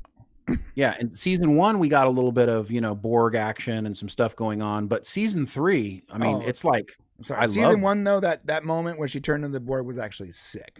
That was cool. That was a great moment. That was like the only great moment of the entire yeah, you're right. That was like a good thing. That was it. That was the moment of the whole season. But well, guess what? In season 3, she's back, and you really enjoy this. Seven's character has actually grown, right? And we see different things, and it's actually really fantastic. So, another super chat here from John Burns. Boston Legal episode. Crane had the Stanley Cup. Yeah, the actual Stanley Cup. They had the actual Stanley Cup in that episode. Not a recreation, not a recreation. The real Stanley Cup, because William Shatner was like, well, we can't do it without the real one. Like, well, we can make a prop. He goes, I won't do it without the real cup. They spent half their budget renting the Stanley Cup for a month. It's awesome. It's such a William Shatner thing to do. That's why nobody wants to work with him. Right? Wait, John Burns, 279. The movie Soylent Green was set in the year 2022. Oh my gosh. Thank you, John. That is wonderful. Soylent Green is people. If you have never seen Soylent Green and you love science fiction, Charlton Heston, go back and watch that damn movie today. It is so fantastic, and I just ruined it for you. But okay. Oh, you did just ruin it. Why would you do that? I did. I'm sorry. The new Soylent Green would be like crickets. Because, like, I don't know, for some reason, everyone is trying to get me to eat bugs everywhere I go. Dude, I was at Smart and Final, and I'm looking down the health aisle. I'm trying to get healthy. I'm looking for protein bars, and I see these protein bars where it's like 1 net carb and 50 grams of protein. I was like, oh, that's great. All right, it's good, affordable, cool. And I threw a couple in my cart, and I'm at the checkout, and the guy's like, oh, these cricket bars are popular. And I'm like, cricket bars? Yeah, look. And it's like protein bars made with crickets. Lots of protein, bro. Okay, so here's the deal. Everywhere I'm going, I'm seeing like propaganda for me to eat bug-based protein. I don't get it. I'm not a conspiracy theorist, but what the hell is up with the bug thing this year? Well, you're looking for it. You're looking, and that's what the hot thing is. You're right. I guess now that I've recognized it, now I'm like actively looking for it. But now everywhere you're I go, seeing it, I'm seeing ads on Amazon. Buy this bug-based protein. Well, you said it one time. Now it's on your phone. You know how it is. And now that I just say it here, every YouTube video I'm going to see is going to be about eating bugs. I guarantee it. Yeah, for sure. Super chat, Matthew Stevenson. Thank you, Matthew, for the super chat. New Trek has done so much damage to Trek. It's hard to accept anything from Bad Robot. I mean, they killed Picard, made him a robot. Hard to care about this character. Also feel Q would have stopped this. So this is a really great point. Bad Robot is we don't want them to touch anything either. There's rumor right now. Reboot. Yeah, bad reboot. There's rumor right now that they're taking on the Stargate movie that Amazon is supposedly making. No! And it just no. It's a terrible, terrible thought. We do not know. absolutely not. JJ is not in his right mind these days. Then what do you mean? These days? Go back to Lost. Most days, like everyone that thought J.J. Abrams was like this excellent producer, I have this feeling that he just sort of hid behind other creatives and just tried to drum up as much money and as much time and as much fan support as possible. I don't think he was ever been like an excellent creative. Well, Lost was a cultural phenomenon at the time. It was the most talked about thing happening. And so that has how he got his name, and he just went on to produce, make, and he made money in everything he did. But his lack of care with these IPs have caught up with him. Yeah, real quick. This is if you probably didn't watch our latest video because it was removed. We're updating it. But had you watched it, when we reported on that moment when it was said Bad Robot was going to be doing Stargate, this is what I put in here. No, God! No, God, please, no! No! No! No! So Matthew, we're on the same page. We're on the same page. Yeah. Now, I just want to reiterate that we need to stop looking at this as supporting Kurtzman. I know that's hard for people to do because he's the name that's been put in there. Okay. I think we should stop looking at it as supporting Kurtzman, and we should look at this as probably the only opportunity we may ever have to indicate what type of Star Trek we want. Because this Terry Matalas thing, if it doesn't go through and we don't get more, it might be a flash in the pan. If people don't come and get excited about it and get loud, and if this doesn't become the best Star Trek has made since Discovery, Picard, Strange New Worlds, if this season doesn't get the message, doesn't get the love, right, then the executives who want more money, right, aren't going to listen, and they'll just move on to the next showrunner because it's just about making money, right? For them, it is. Yeah, it's just about green, maybe. That's all they care about. They're like, we care about good Star Trek. They care about making money. Let's make it win-win. They're pimps on the street, and they're throwing their hose out to the corners. And if the hose ain't gonna perform, they're gonna swap her out for another hoe for another corner. Yeah, like, you hear that, Terry? Terry, you're a hoe. Terry, that's what Brian's saying. Terry's our favorite hoe right now. And here's the deal. If it doesn't perform and if it's not successful monetarily, then they're just going to go with the next option, because all they need to do is keep Star Trek going. They don't need it to be good. If it's good, it's bonus, we made extra. But they don't actually have to continue. They don't actually have to make good Star Trek. They just have to continue making Star Trek. Yeah, that's their goal, is to keep it going 100%. Right. About your feeling that Q would have stopped this, it's a really good point. The reason we all love Q is because, he's just a wonderful character. Part of the only thing about season 2 that I loved was the fact that there was an emotional moment between him and Picard. So we understand exactly what you're talking about. But thank you for that super chat, Matthew. John Burns, super chat 279. Adam Carolla dropped his news person and producer. Wait, he dropped Bald Brian? Is that real, John? Let me know.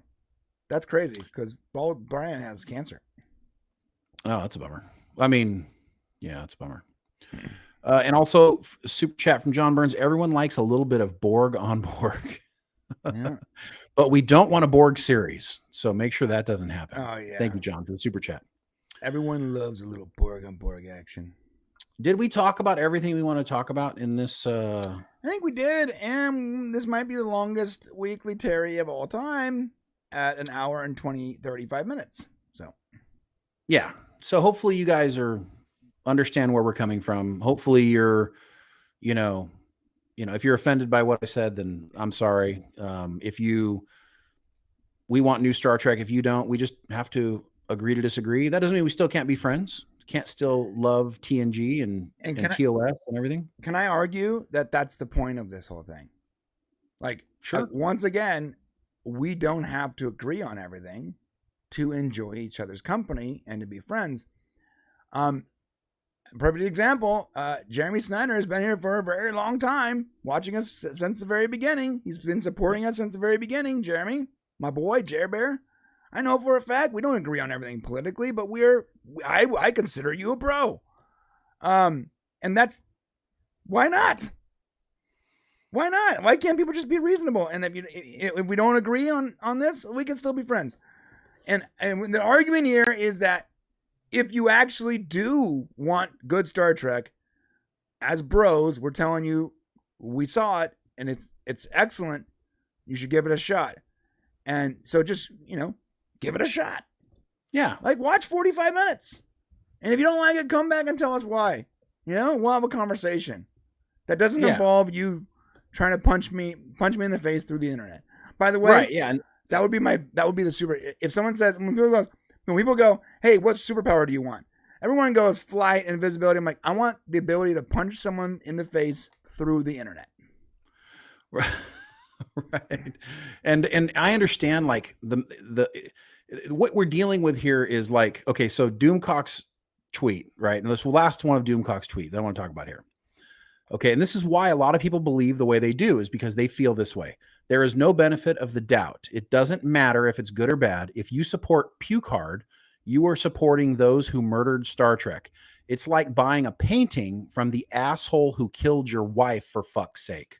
Only cucks thank people who spit in their face for years. Okay. So excessively offensive. It's so unreasonable thing for what he just said. It's so unreasonable. It's almost and I'll tell you this. It was almost written to be as unreasonable as possible. Right. And I will say this. You only do that if you put a mask over your face. With all due respect. Because you don't write that stuff and let people know who you are. It's entertaining, man. That's super entertaining. Right. But you don't do that. So what I'm trying to say is, but you're comparing what happened to Star Trek to somebody killing your wife. Right. Okay. And I got to tell you, if you're married, then you'll know that that's not true. Okay. And essentially, we call him a cuck. So also something having he's sex calling with your wife. everyone cucks. Okay. So you're calling everyone a cuck that wants good new Star Trek. Listen, no offense to cucks. That's your thing. Do what you gotta do. No, I'm sorry. Whatever. But it's a derogatory thing. So I'm just trying to say, like, you can be reasonable when people disagree with you, but this is the mentality that we're saying, like, you can't watch Star Trek. If you're a big fan of Doomcock, listen, if you're a big fan of Doomcock, you watch his stuff and you're like, I believe whatever he tells me or whatever, then you obviously can't believe what we're saying, because he's saying that if you watch Star Trek Picard, you're a big pussy. That's basically what it is. Right. If you watch Star Trek Picard, you're a pussy. And Doomcock just basically said that. So note that going forward. Damn. And since I like Star Trek Picard season 3, I guess that makes me a big. I guess that makes me a cuck. I guess that makes me a cuck because I'm a giant pussy. Yeah, I guess so. But I got to tell you what, I'll be watching some good Star Trek. So, hey, season 3 is good. That must mean I'm a cuck. Hey, you know what's funny about no kink shame out there? I'm into older women that paint their bodies green. So listen, that's right. Zero kink shaming. If you're a cuck, no problem. Do whatever you want. A super chat from G-Man. I pray Picard is great, but the next season of Star Trek Discovery is following it. Damn it, G-Man. I was like just brought us way down. Then I remembered Discovery is coming behind it. Oh my God, you're right. You know what's funny? It's like, they go, what if Terry Matalas made a season of Discovery? I'm like, I don't think Discovery is savable. It's not. It's not like anymore. You would have to you would have to kill off most of the cast to make it work. They're gonna try really hard this season to save it. They're gonna. Right. It's happening. Just so you guys know, there will be changes to Discovery. A lot of people may not recognize the changes, but inside the camp, they're going to feel big changes. There's going to be a difference in tone. I don't know if it's going to be enough to save it. We don't really know, but I don't think it can be saved at this point. I mean, listen, you changed the Spock's canon and you made him have mental issues and you gave him a sister, and it just, you know what? Screw you guys. It still pisses me off. I hate that. Yeah, you ruined my favorite character of all time. It's like you went back in time and retroactively effed my favorite character of all. The character, To elevate your new character. the character to I elevate grew your up character. wanting to be like. I read fictional books written by Spock. I read books that were written by a fictional person as the cornerstone of how I should shape my life growing up. And you took that character, you took him, and you made him horrible. To elevate, like you said, a completely different new character that I had never seen before. Right. F you, bro. Yeah. No, that was a huge problem. And it's canon. It's canon. Right. And so you guys see how much that makes us mad, right? Ah. But that doesn't mean we're going to abandon Star Trek. No, and we'll watch the next season of Discovery. We'll review it for sure. Yeah. We haven't seen it yet, unlike Picard. But I gotta tell you, I'm predicting a ton of salts because for 4 or 5 seasons or whatever, that's what it's been. Yeah. Like, and go you to can our back and Pride watch all channel. of We ours, make yeah. a whole lot of Discovery videos. None. Since season 1, we haven't made a single Discovery video. We were like, we can't say anything good about this. We don't care about theorizing about it. We don't care about the characters. We're not going to fake it and make videos, even though we probably could have gotten a ton of views. Probably. But we don't care about it at all. We can't even make a theory video about it because we don't care what happens to Michael or who started the burn. We don't. I remember spitballing with Shane going, Shane, you know what? This new season of Discovery, it's about this burn that makes it so they can't use warp drive or dilithium or whatever. I'm like, what do you think? Maybe we should do a theory video. And Shane's like, do you want to watch all of that season? I'm like, no, of course not. He goes, then we can't make a theory video. Like, That's right. just because I know about the general premise, if I don't want to watch it and I don't care about it, then we can't fake it to make it, bro. Either you do what you love or you don't. Right. Like Adam Carolla actually has. Speaking of Adam Carolla, he has a great thing. He's like, he has 3 things. There are 3 reasons to do something in life. Ready? If it makes you money, if it makes you happy, right? Yep. Or if it makes someone you're effing happy. Those are the 3 things. Yeah. If it ain't making you money, and it ain't making you happy, and it ain't making someone that makes you happy, then don't bother. So Amen. when you go, hey, you want to make a season 3 Discovery theory video? No, it ain't gonna make me happy. It's not gonna make me enough money to make me happy, and it ain't making my wife happy. So no. All right. Well, let's continue this in the member section down the road because I know that we want to talk a lot more about it. So when we get to the members, we'll have another little discussion about this stuff so we can talk with everybody. Can you read John Burns' super chat real quick? Oh, Bald Brian does not have cancer. I thought he did. I'm sorry, Bald Brian. And they dropped Gina and Brian. Dude, been with them for like 15 years. And Jay Moore is guesting, and he's moving to Texas. Yeah, you know what? I'm surprised it took Adam this long to move to Texas, considering that all he complains about is like the building codes in California.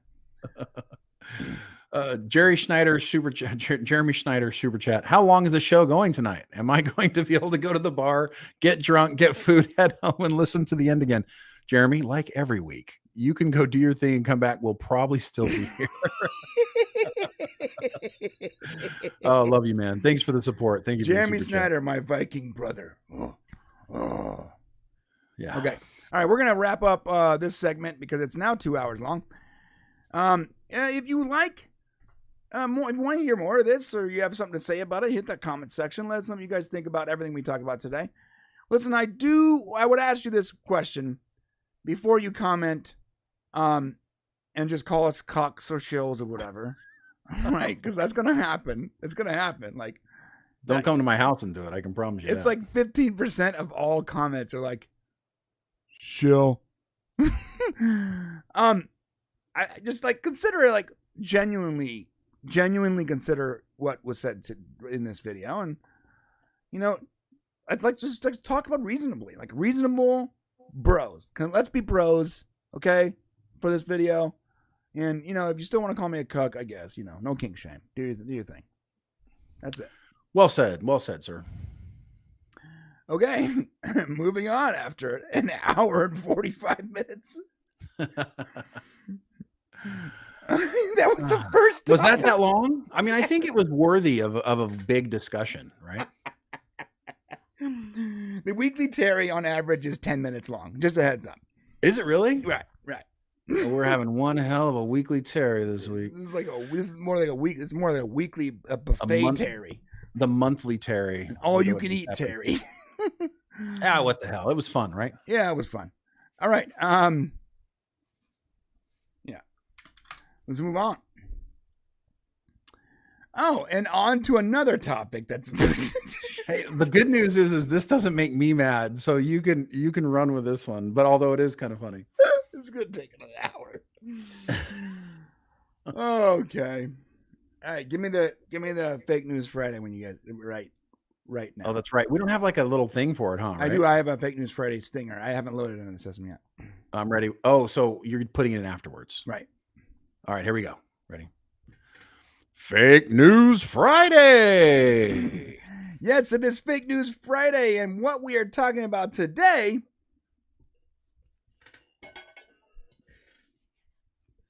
is Ezra Miller and The Flash. Because apparently Warner Brothers might be keeping Ezra Miller as The Flash while they fired Henry Cavill. And a lot of people are reporting, and this is what makes it Fake News Friday. A lot of people are reporting on a very small, tiny, insignificant section of the Variety article that is then also being picked up and re-reported by like Comic Book, a bunch of other sites, Deadline, Gizmodo, you name them. They're picking up the Variety article because let's face it, Variety is like a top tier news source, right? So they're re-reporting it and they're changing the headline, and then YouTubers are getting a hold of it, and they're sticking to the most clickbait portion of this thing as possible, and they're saying the studio is keeping Ezra Miller, the pedophile, women abusing, crazy Ezra Miller. They're keeping him as the Flash, but they fired Henry Cavill. And why? Oh, probably because he identifies as one of the alphabet LGBT people. Well, no. First off, if this is real news, if they're keeping Ezra Miller, and we know they fired Superman, it's not because he's LGBT. We don't even know what he is. I don't even think Ezra Miller knows what he is. Let's be clear. Yeah. It's because of cost, more than likely. It's because he's probably super cheap, considering he can't get a job anywhere right now, right? And Henry Cavill is premium beef cut. He's like a tenderloin. You expect to pay $50 a pound for Henry Cavill. You're not paying, you're paying $3 a pound for the beef chuck that's 4 days old. That's called Ezra Miller, my opinion. Well, let's tell people the line in the thing that made people go to this length of Ezra Miller and all the headlines we're now seeing where Ezra Miller is returning as the Flash and will forever be the Flash because everybody else is woke. Right. And so stupid. And basically it's one small sentence at the bottom of the article. And here's what it says. Some executives are amenable to continuing with the actor as the world-saving speedster after the Flash comes. So, guys, a couple things to note here. So some executives are amenable, okay? So some executives wouldn't mind keeping him, is what they're saying here. Now, it's at the bottom of this article that's really all about Black Adam. Yeah. Okay? It's at the very bottom, hidden at the bottom. And let me tell you something about news. Inverted pyramid style. That's how people write news. The most important things, inverted pyramid, are at the top. Right. And then as the article goes down, you put the least important information at the bottom. The reason why this is at the bottom is probably because whatever executive told somebody this or whatever they heard from is probably nobody who's involved in nothing. It's the probably executive in charge of restocking the toilet paper. It's somebody in charge of the mailroom or something. Right. It's not like somebody who's going to help James Gunn make decisions on whether or not Ezra Miller comes back. Likely. And Variety sources, they reached out to this guy like, hey, what do you think about it? Are you guys going to keep Ezra Miller? He goes, maybe, I guess. They could. He's like, some executives could be one, could be three. This is a very light comment. Right. But what happened is people have taken this small little bite and they're just running with it. And now, I mean, everywhere you look, it's Ezra Miller will continue as the Flash because of A, B, or C reason. And that's just not what's happened. So Is it possible that some people might not mind him coming back? Is it possible he even comes back? Yes. But the reason why this is fake news is because this does not say he is returning. Yeah, And that is what's happening. it doesn't say that. Now, based on the leaks that we got, we'll talk about more of that in the members section, but there was a leak involving the Flash movie. And based on the leak I read, movie looks good. Looks like it might be a good movie. And based on all the people coming out of the screeners, they love it. People like this movie, it looks like. So even if the movie is like super successful, let's say it makes like $1 billion, and everyone loves Ezra's, multiple, no spoilers here, but there are multiple, not just two, multiple versions of this character. And even if they love the way the direction's going, that doesn't necessarily mean they're keeping Ezra Miller around. Right. But on the flip note, if Ezra Miller continues to keep his nose clean and not actually do anything, criminal, monetarily speaking, if the movie is good and everyone likes him in the movie, they know that time is the ultimate cleanser when it comes to community issues. And even if this, and look, Ezra Miller is confirmed crazy. Yeah, no, that's true. He's crazy. He beat on camera. He beat up women. He kidnapped a child. He's nuts. Should he be the Flash? No, he already is. So I'm gonna take what I got. But I don't think they should go forward with a different Flash. But time is going to put the more distance between that event, those events, and the movie, the more successful it's going to be. And they know they're getting this guy at a bottom cost. Like, dude, I mean, they're not going to be paying him as much as anyone else involved in the movie. So if monetarily, if the movie does good and your star is cheap, then it's a winning formula for a studio that, like we said before, that only cares about money. That's all they care about. Money. Yeah. Yeah. The days of like, let's make something great together. That's just not, that doesn't exist. It's the directors and it's the showrunners that really care about what the product is that's being made and whether or not it's good. Studio executives just want to keep their jobs, and the way they keep their jobs is they keep making money. Yeah, So, they keep the books in the black. that's a shame. And a perfect example, by the way, is Amber Heard. Amber Heard is Amber Turd is a floating Amber Turd. She is not a great person. She is a bad person.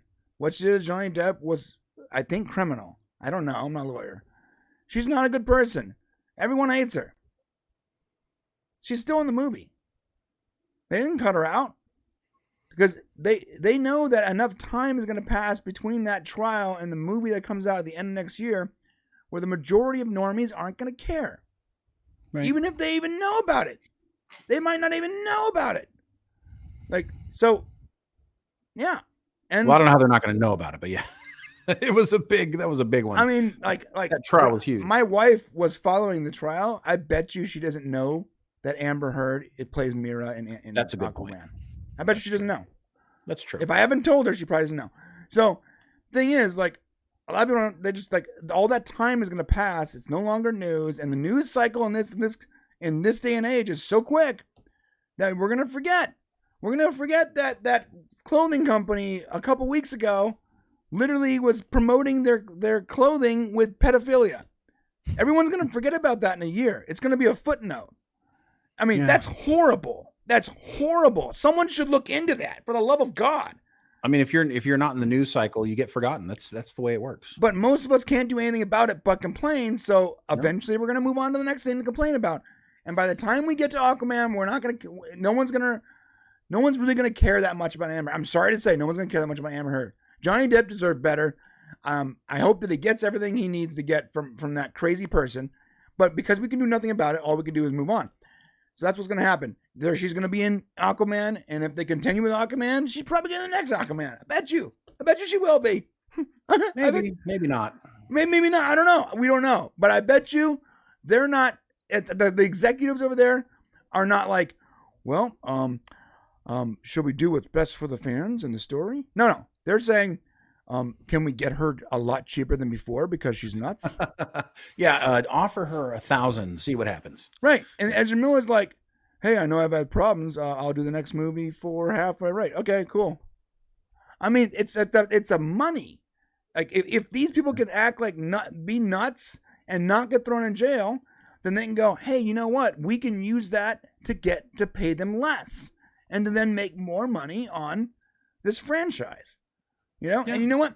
Perfect example. Robert Downey Jr. had a lot of problems. He got paid peanuts for Iron Man, which spawned a franchise worth $100 billion. Okay. Oh, yeah. No, you're right. And they paid him he was the lowest paid written on cast actor for that movie. That's crazy. Well, he eventually made it back, though. He eventually made it back, right?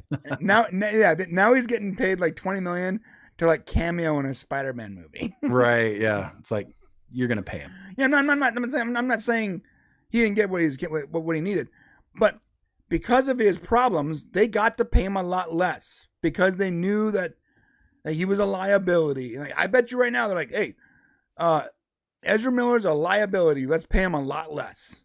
So, is it possible? Yes. And it's also very possible that Henry Cavill just simply costs too much money. And that sucks. We love Henry Cavill, but like, if they're keeping Ezra Miller and Gal Gadot and Aquaman and Peacemaker and all these characters, and even Ben Affleck is in the movie. Like he's in the teaser, and it's not a teaser that was written before James Gunn. James Gunn wrote the extra teasers. He's writing parts to The Flash to support his vision. If that happened, and Ben Affleck is still in the universe, and so is Gal Gadot, whatever, I don't know how you pronounce her name, and Ezra Miller and Jason Momoa, if they're all still in there, and only Henry Cavill was killed canonically in The Flash, and he's out of the franchise, it had to be money. Right? It's either money or James Gunn just unironically hates Henry Cavill. He might be hard to work with. I mean, Ben Affleck, he's gonna take a pretty penny for Batman too.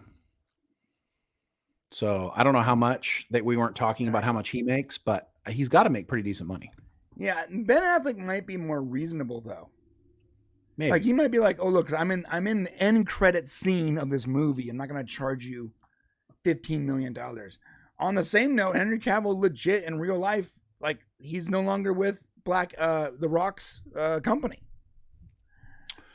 Yeah, good point. So he might, and they go, oh, and I love it in the article. They're like, on a completely unrelated note, Henry Cavill is no longer with $7 Productions. You're like, that's not in no effing mother effing way on this planet is it not related. That's what they're saying. It's not related, but yeah. Which we do have a story for that, I think, later. Okay, we'll talk about that. Because come on, get out of here. Get out of here. All right, so that's it. The Fake News Friday is nothing is actually known about this universe. What we do know is that James Gunn is actively and Peter Safran are actively creating the DC universe. We do not know if Ezra Miller is still the Flash or not after the Flash movie. We don't know. And nobody said Ezra Miller might come back. So what was said was some executives at the very bottom of the article are amenable to the actor returning. So the wording is very important there. And a lot of people are just reporting that there's a good chance he's coming back now. That's not what that says. So just be aware. Yeah. By the way, Chris, Gal Gadot is in the Flash. There's a cameo with her and Aquaman in the Flash. All right. You done there?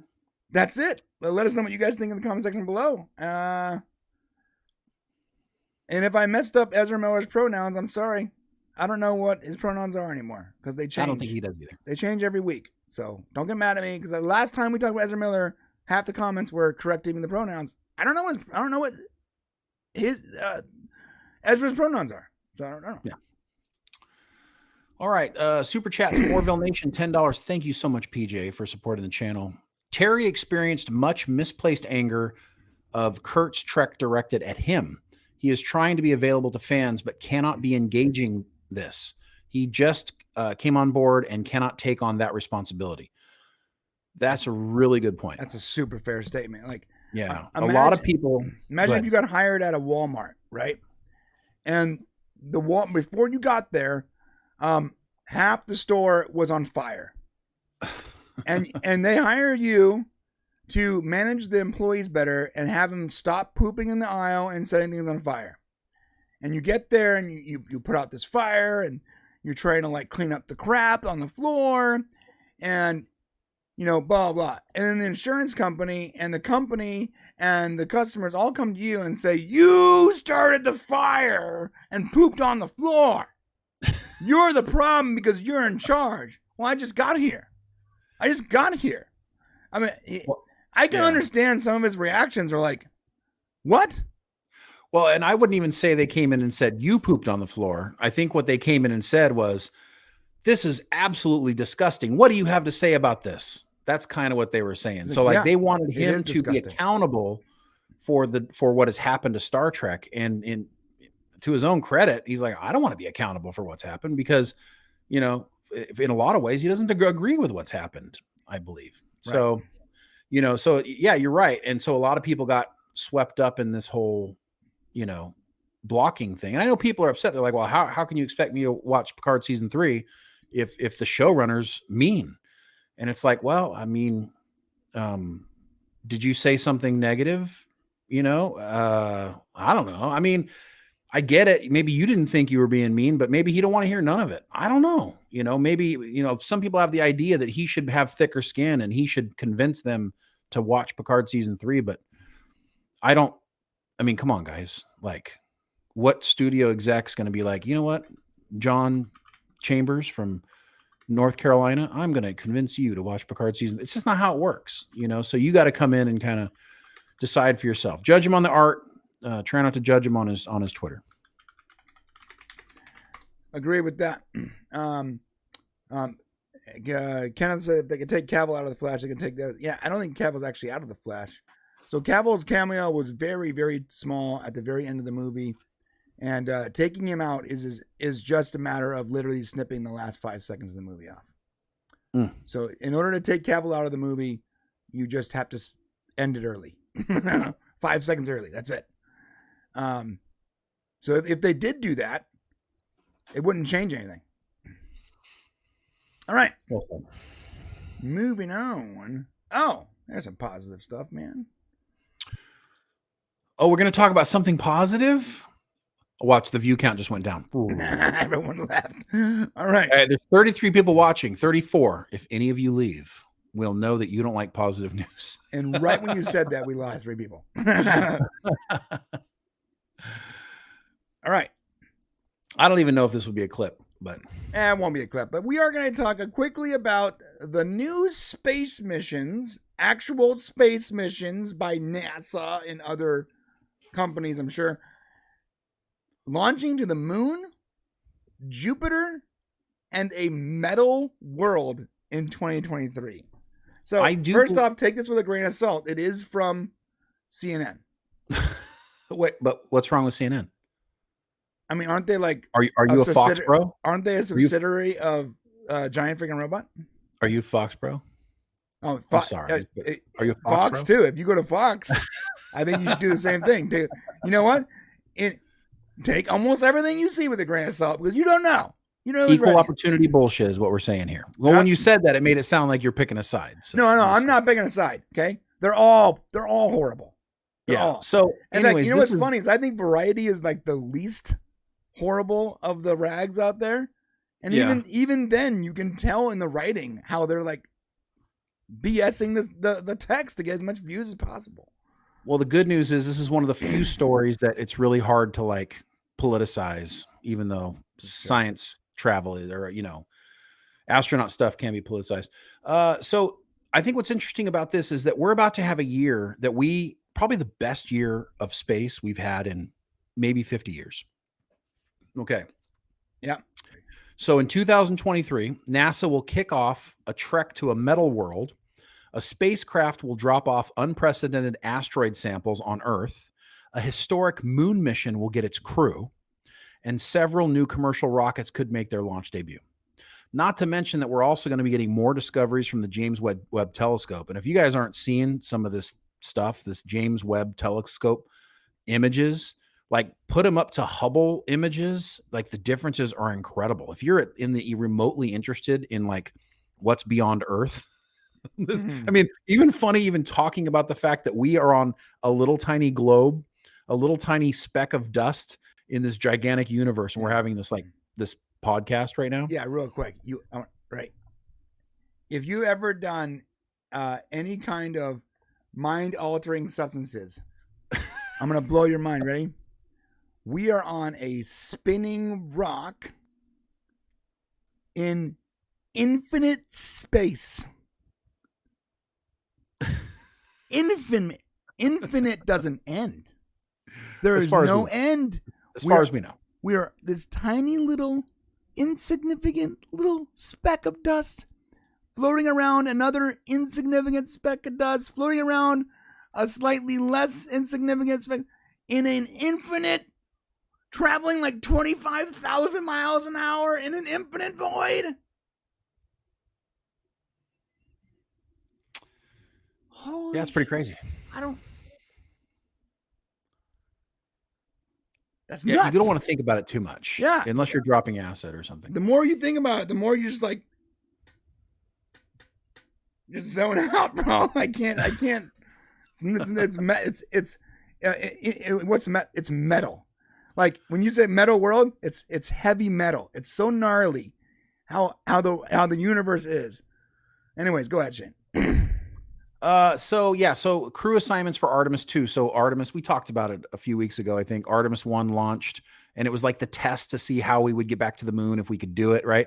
Well, Artemis 2, the program is going to go, and that will actually take it one step further and go to the moon, right? Without people yet, or people will practice. Well, people will go up, but they'll test it. They won't actually land on the moon, but they're doing crew assignments, right? So, yeah, even though that they're not expected to take off till the spring of 2024, this year they're going to be announced. So I just think this is really super exciting.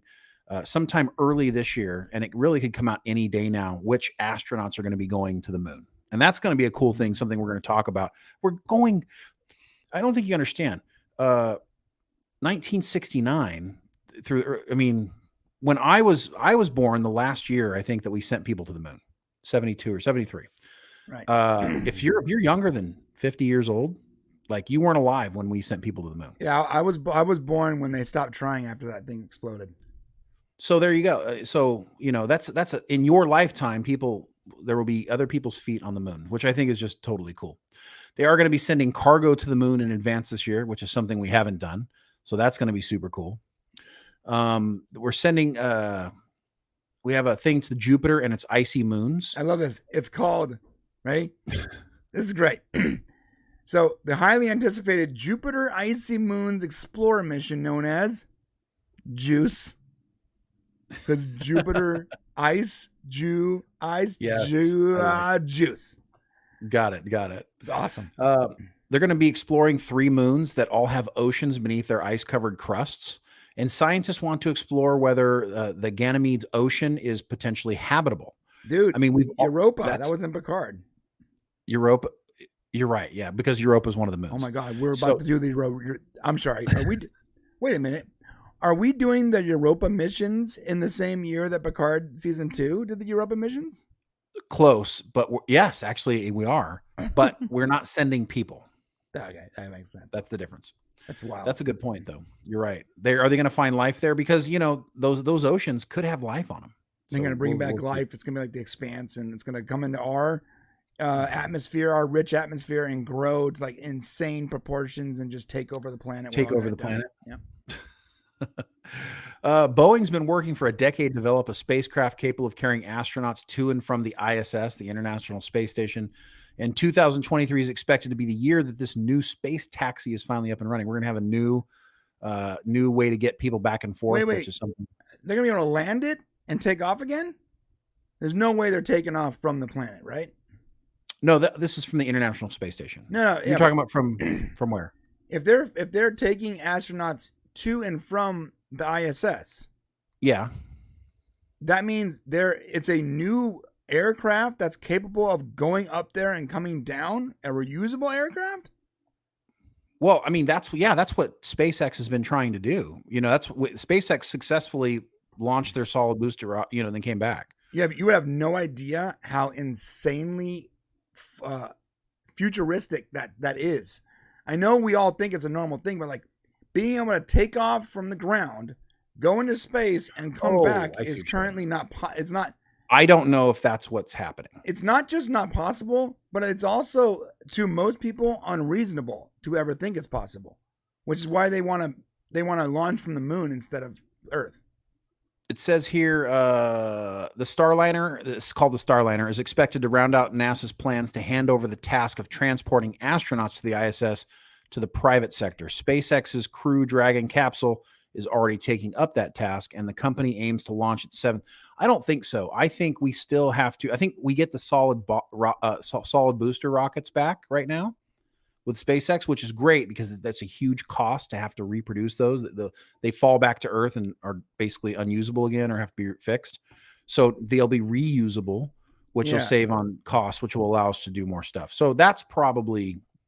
But they'll still probably have to capsule down and land. It's a reusable capsule, but it's still taking expendable rockets to get there.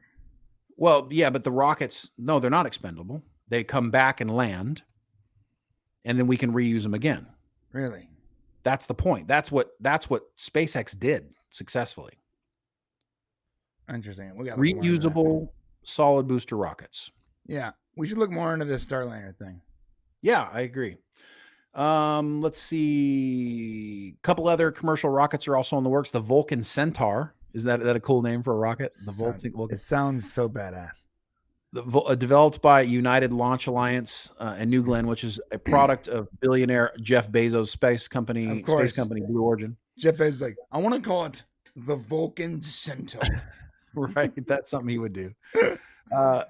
It's currently expected to take off in early 2023. And there's a whole bunch of smaller rockets. So everybody's in the rocket race right now. Asteroid samples heading for Earth, a collection of rocks and soil from near-Earth asteroid Bennu, will finally reach their destination this year when NASA OSIRIS-REx spacecraft drops them off on Earth. So we're going to get a bunch of asteroid samples. Is it just me, or should we stop dropping stuff off on Earth? Where else are you going to look at? I'm sorry. I've seen a lot of sci-fi, and like that's usually the way bad shit happens. Like, we just dropped a random sample. Up! It's a symbiote! Ah! Can we? It's a virus from the stars. Look, in all fairness, why can't we drop them off at the ISS? Let them study it first, and if they all die, it's on them. Maybe. Yeah. Okay. They all turn into zombie symbiote people from the planet X. It's more complicated to it is very complicated to rendezvous in space, so maybe it's easier just to drop stuff off. All I'm saying is we should stop taking stuff from space and just haphazardly bringing it to Earth. I think we also need to know that life is capable of existing outside of Earth, because right now, if we knew life could be on asteroids, then maybe that would make sense. But as of now, we don't know that. So I'm telling you, that's how everyone's like, AI is gonna take over the planet. I'm like, yeah. Or it could just be a symbiote from a metal asteroid world.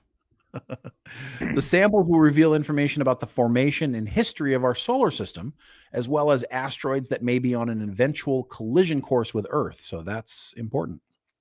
That's true. How about a metal world? That was probably the one everybody's like, what? After unexpected delays, NASA's first spacecraft designed to study a metallic asteroid is set to launch in October. The Psyche mission will set off on a 4-year journey to explore potato-shaped world in the main asteroid belt between Mars and Jupiter. This is how we get our first belters, guys. When was this news released? On April 1st? It's like, yeah, so we're calling it Psyche. No, it's not being silly. Why is it called Psyche? The Psyche, I don't know. You got to look at the mission. I didn't go that deep into it. Jeff Bezos. Here we go. Naming things. The mission will study a metal-rich asteroid also named Psyche. So the asteroid is named Psyche. Oh, all right. That's why. I guess that makes Which sense. only appears as a fuzzy blur to ground and space-based telescopes. Interesting. Ooh, The unusual what if object. it's not an asteroid? Right. The unusual object may be a leftover metal core from a planet or a piece of primordial material that never melted. Or, this is not in the article, it could be alien technology. Or it's alien. Wait. It's aliens. I mean, it could be, right? It could. I mean, look, it's mathematically impossible for life to not exist outside of our Earth. Life. I wouldn't say mathematically impossible. I mean, dude, with so trillions and infinitely- trillions of stars and planets and like that. I don't think, but when you say mathematically impossible, I think that's not correct. I think 0.0000000000001. I mean, still could be a thing. Okay, so let's say it's highly improbable. Yeah. For life not to Extraordinarily exist unlikely. somewhere out there in space. Yeah. Although we may never see it because it could be too far away that Right. they're moving away from us too fast that we'll Right. never see it. Right. So when someone goes, hey, maybe that little gray thing is an alien, people usually go, okay, buddy. Well, I mean, it could be. Could be, yeah. The unusual object may be a leftover metal core from a planet. Now, if that's the case, studying it will be like peering inside the very heart of a planet like Earth, which we've never seen our core. So if it is a piece of a planet core, that will be huge for scientific study. Yeah, that'd be awesome. So a bunch of missions. I just think it's going to be a really cool year. Of course, everything's surrounded around the moon missions. I cannot wait to just be a part of that in our lifetime. Also, it could be an that's getting us Autobot. out there. You're right, Ryan. What's that? It could be an Autobot. What? An Autobot. It could be an Autobot. Are we still floating talking in about the space. piece of metal? I can't get over it. All right. It's an Autobot. Oh, Ryan gave us that. Thank you, Ryan, for the Autobot. Roll out. Roll out, transform. All right, guys. Let us know what you guys think in the comment section below. Moving on. Hey, if you guys are here and you haven't hit the like button, do me a favor and hit that like button, okay? Hit it. Oh, thanks. Yeah, please do. Hit it real good. Hit it Hey, we good. still got 32 people watching. That means all but 2 of you All right. didn't get bored to death. Thank you. Yeah. All but 2. All right. All right. Moving on. Wow, this is only our 4th piece. Yeah. 4th article. Jeez. I sort of want to skip the House of Dragon stuff. I'm not Just- gonna lie. You just want to skip them? Yeah. Yeah. I sort of want to skip that stuff. It's not like that interesting. I mean, it's sort of interesting. You know why it's interesting for me? Can we at least do the one for the wife? Because we reported some interesting information originally that really sheds light on this whole thing. Okay. Yeah. I would do that And one. this could be really bad for House of Dragon going forward. Okay. And you want to talk about the downfall of Black Adam? I figured you would love that. So Yeah, I would like left that. that in there. All right. All right. Let me get my angry face on again. Here we go. Fractured Vision just wanted to tell us Thailand. I just want to throw that out there. Thailand. That's it. Just Thailand. You know, I do miss me some Thailand. All right. Tahiti. It's a magical place. All right, guys. We are talking about secret meetings, tequila, and Black Adam versus Superman. How Dwayne Johnson's bid for DC power flamed out. Well said. Well said. Can we agree on something? Is anyone else tired of the constant Black Adam was a bomb news? I mean, It's- are you tired It's of a it? never-ending barrage of how much of a huge failure Black Adam was, and a bomb, and That's the art of decrediting something. That's literally how politics are won. you're right. But the thing is, was it commercially as successful as you wanted it to be? No. Was it a bomb? By definition, no. And how can you call this a massive flop for DC and not call out any of the other crap that came out before that made zero money? Because how is Godzilla versus King Kong a massive success? Because this is politics, bro. This isn't movie business. This is about politics. Oh God, it's so frustrating. It's so unbelievably this is about frustrating. decrediting. This is about making sure Dwayne Johnson has no power inside of DC. That's all this is. That's what it is, bro. And you know what? It started before Black Adam even came out. The old regime was putting out articles to decredit Dwayne The Rock Johnson and, for some reason, Zack Snyder, even though it had nothing to do with it, prior to the movie even coming out. It's nuts. It's politics, and it's a bad look, bro. I hope, I have trust in James Gunn, and I do hope that David Zaslav continues on his axe. He's axing of all this bull crap. But it's actually disappointing for me to see other YouTubers flippantly call Black Adam a flop because that's what they read on Gizmodo, or because that's what they were told. How can you criticize the news and then repeat the news as if it's just common knowledge?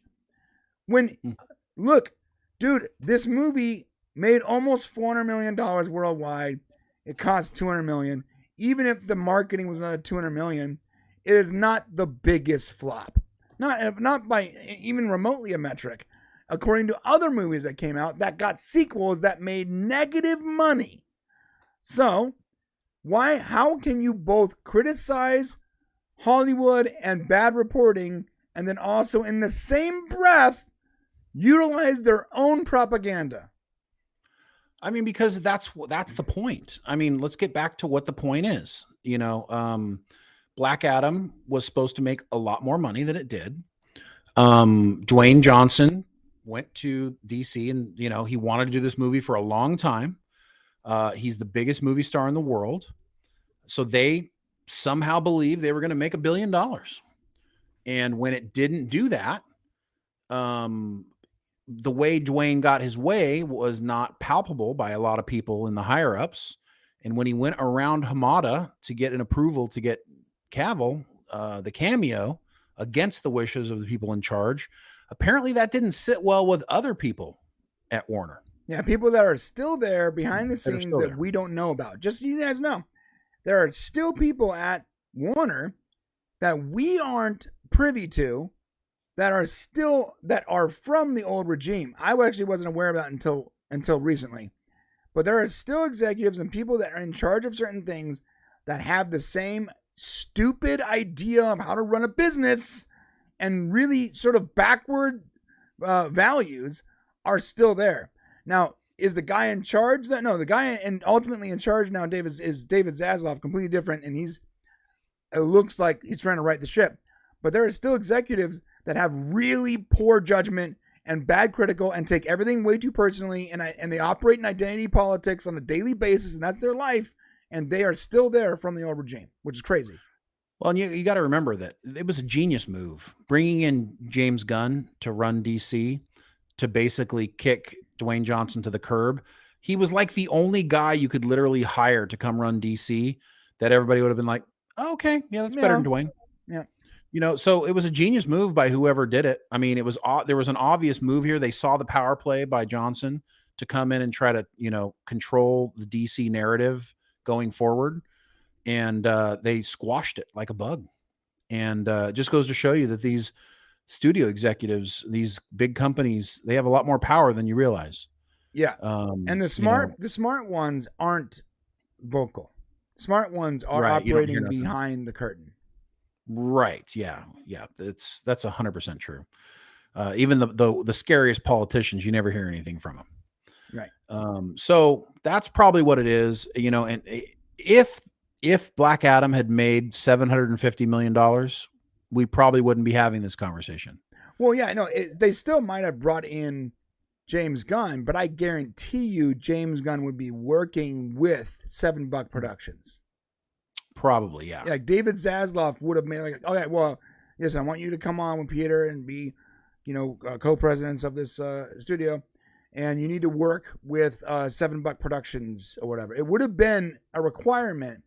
And that, to be honest, it feels like the same old stuff. I want to curse so bad. It feels like the same old stuff with DC sometimes, where it's really hard because we're in this transitional period between that old, really stupid, mentally challenged DC that have no idea how to handle its properties and studios and just burn money at the stake, and the new streamlined DC that is actually attempting to create a franchise that can actually last a decade or two. That transitional period is really difficult because some things are like, sort of feels like the old, Warner Brothers here, because when you go, hey, let's not pay this, this movie that introduced a new character to most people didn't make $1 billion. Let's axe that whole thing we just set up and start over again, like we have what, 6 times? 6 times, for the love of God. It feels to me like old hat. But we're in a transitional period. No one was officially in charge until after that movie or around that movie. And the movie was approved by the old regime. So even if changes were made in the current administration, it doesn't mean that those changes are going to stick. So I hope now that we have a president with a Bible and a 10-year vision and all this stuff. If I see one more freaking movie that has an end credit scene that promises something to no fulfillment, I'm done. I'm done. Like I said before, if I'm giving James Gunn a shot because James Gunn honestly deserves a shot. He is a excellent creative, and he's never created anything that I didn't like. So you know what? Yeah. Good luck, James. I'm not only gonna give you a shot, I'm rooting for you, bro. But if I get another restart with another goddamn cameo and end credit scene that introduces a character that I really want to see on screen at some point in my damn lifetime and then just fizzles out, I'm done. I'm done with comics. I'll be done. That's a good point. I think a lot of people on the inside were rooting for failure. You got to remember that Michael DeLuca, who was the head over at MGM, he's now over at Warner Brothers, and he's new, and also Pam Abdi. They approved that cameo for Cavill, and that was after film chief Toby Emmerich had already said no way, ain't gonna happen. Now he was on his way out with Hamada, but apparently when Dwayne went around everybody, that's when people on the inside they didn't like that, and I think they were worried about if they move forward with him in the future, what happens next time he wants something that doesn't happen. Is he going to screw somebody else or stab somebody in the back? And so when he didn't succeed to the level of expectations, then I think that was the nail in the coffin. And unfortunately, it made it easy also to get rid of Cavill, who they knew how much they were going to have to pay him. They knew. They wouldn't have let him cameo. Right. But It wasn't a signed agreement yet. I get it, but I'm saying they knew how much he wanted. So they had to be prepared to pay it, right? Mm-hmm. Or they wouldn't cameo him. Right. There's no point. Then there's a report that Dwayne Johnson went to David Zaslav looking for a multi-year deal for Black Adam and Henry-led Superman, which the two properties would interweave, setting up a Superman versus Black Adam showdown. Apparently, way back in April, when Zaslav first came in, Johnson pitched him that. Dude, we didn't deserve Dwayne Johnson. I'm telling you right now. Dwayne Johnson, before James Gunn, before everything, he was attempting to right this ship, the DC ship. He was really trying. Yeah. Well, Zaslav's involved, so something didn't add up, and we've been happy with Zaslav's choices so far.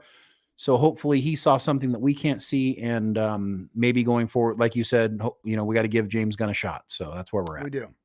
Yeah. So not to keep the higher heartburn on this, but Black Adam was a flop with a $390 million worldwide haul against $195 million budget plus $40 million. So that would make it profitable. Like Jesus Christ. It's profitable. Okay. So, yeah. but in the same sentence, They used the word flop. Okay, so on the flip side of that, Shazam was successful with a $366 million haul on a $100 million budget.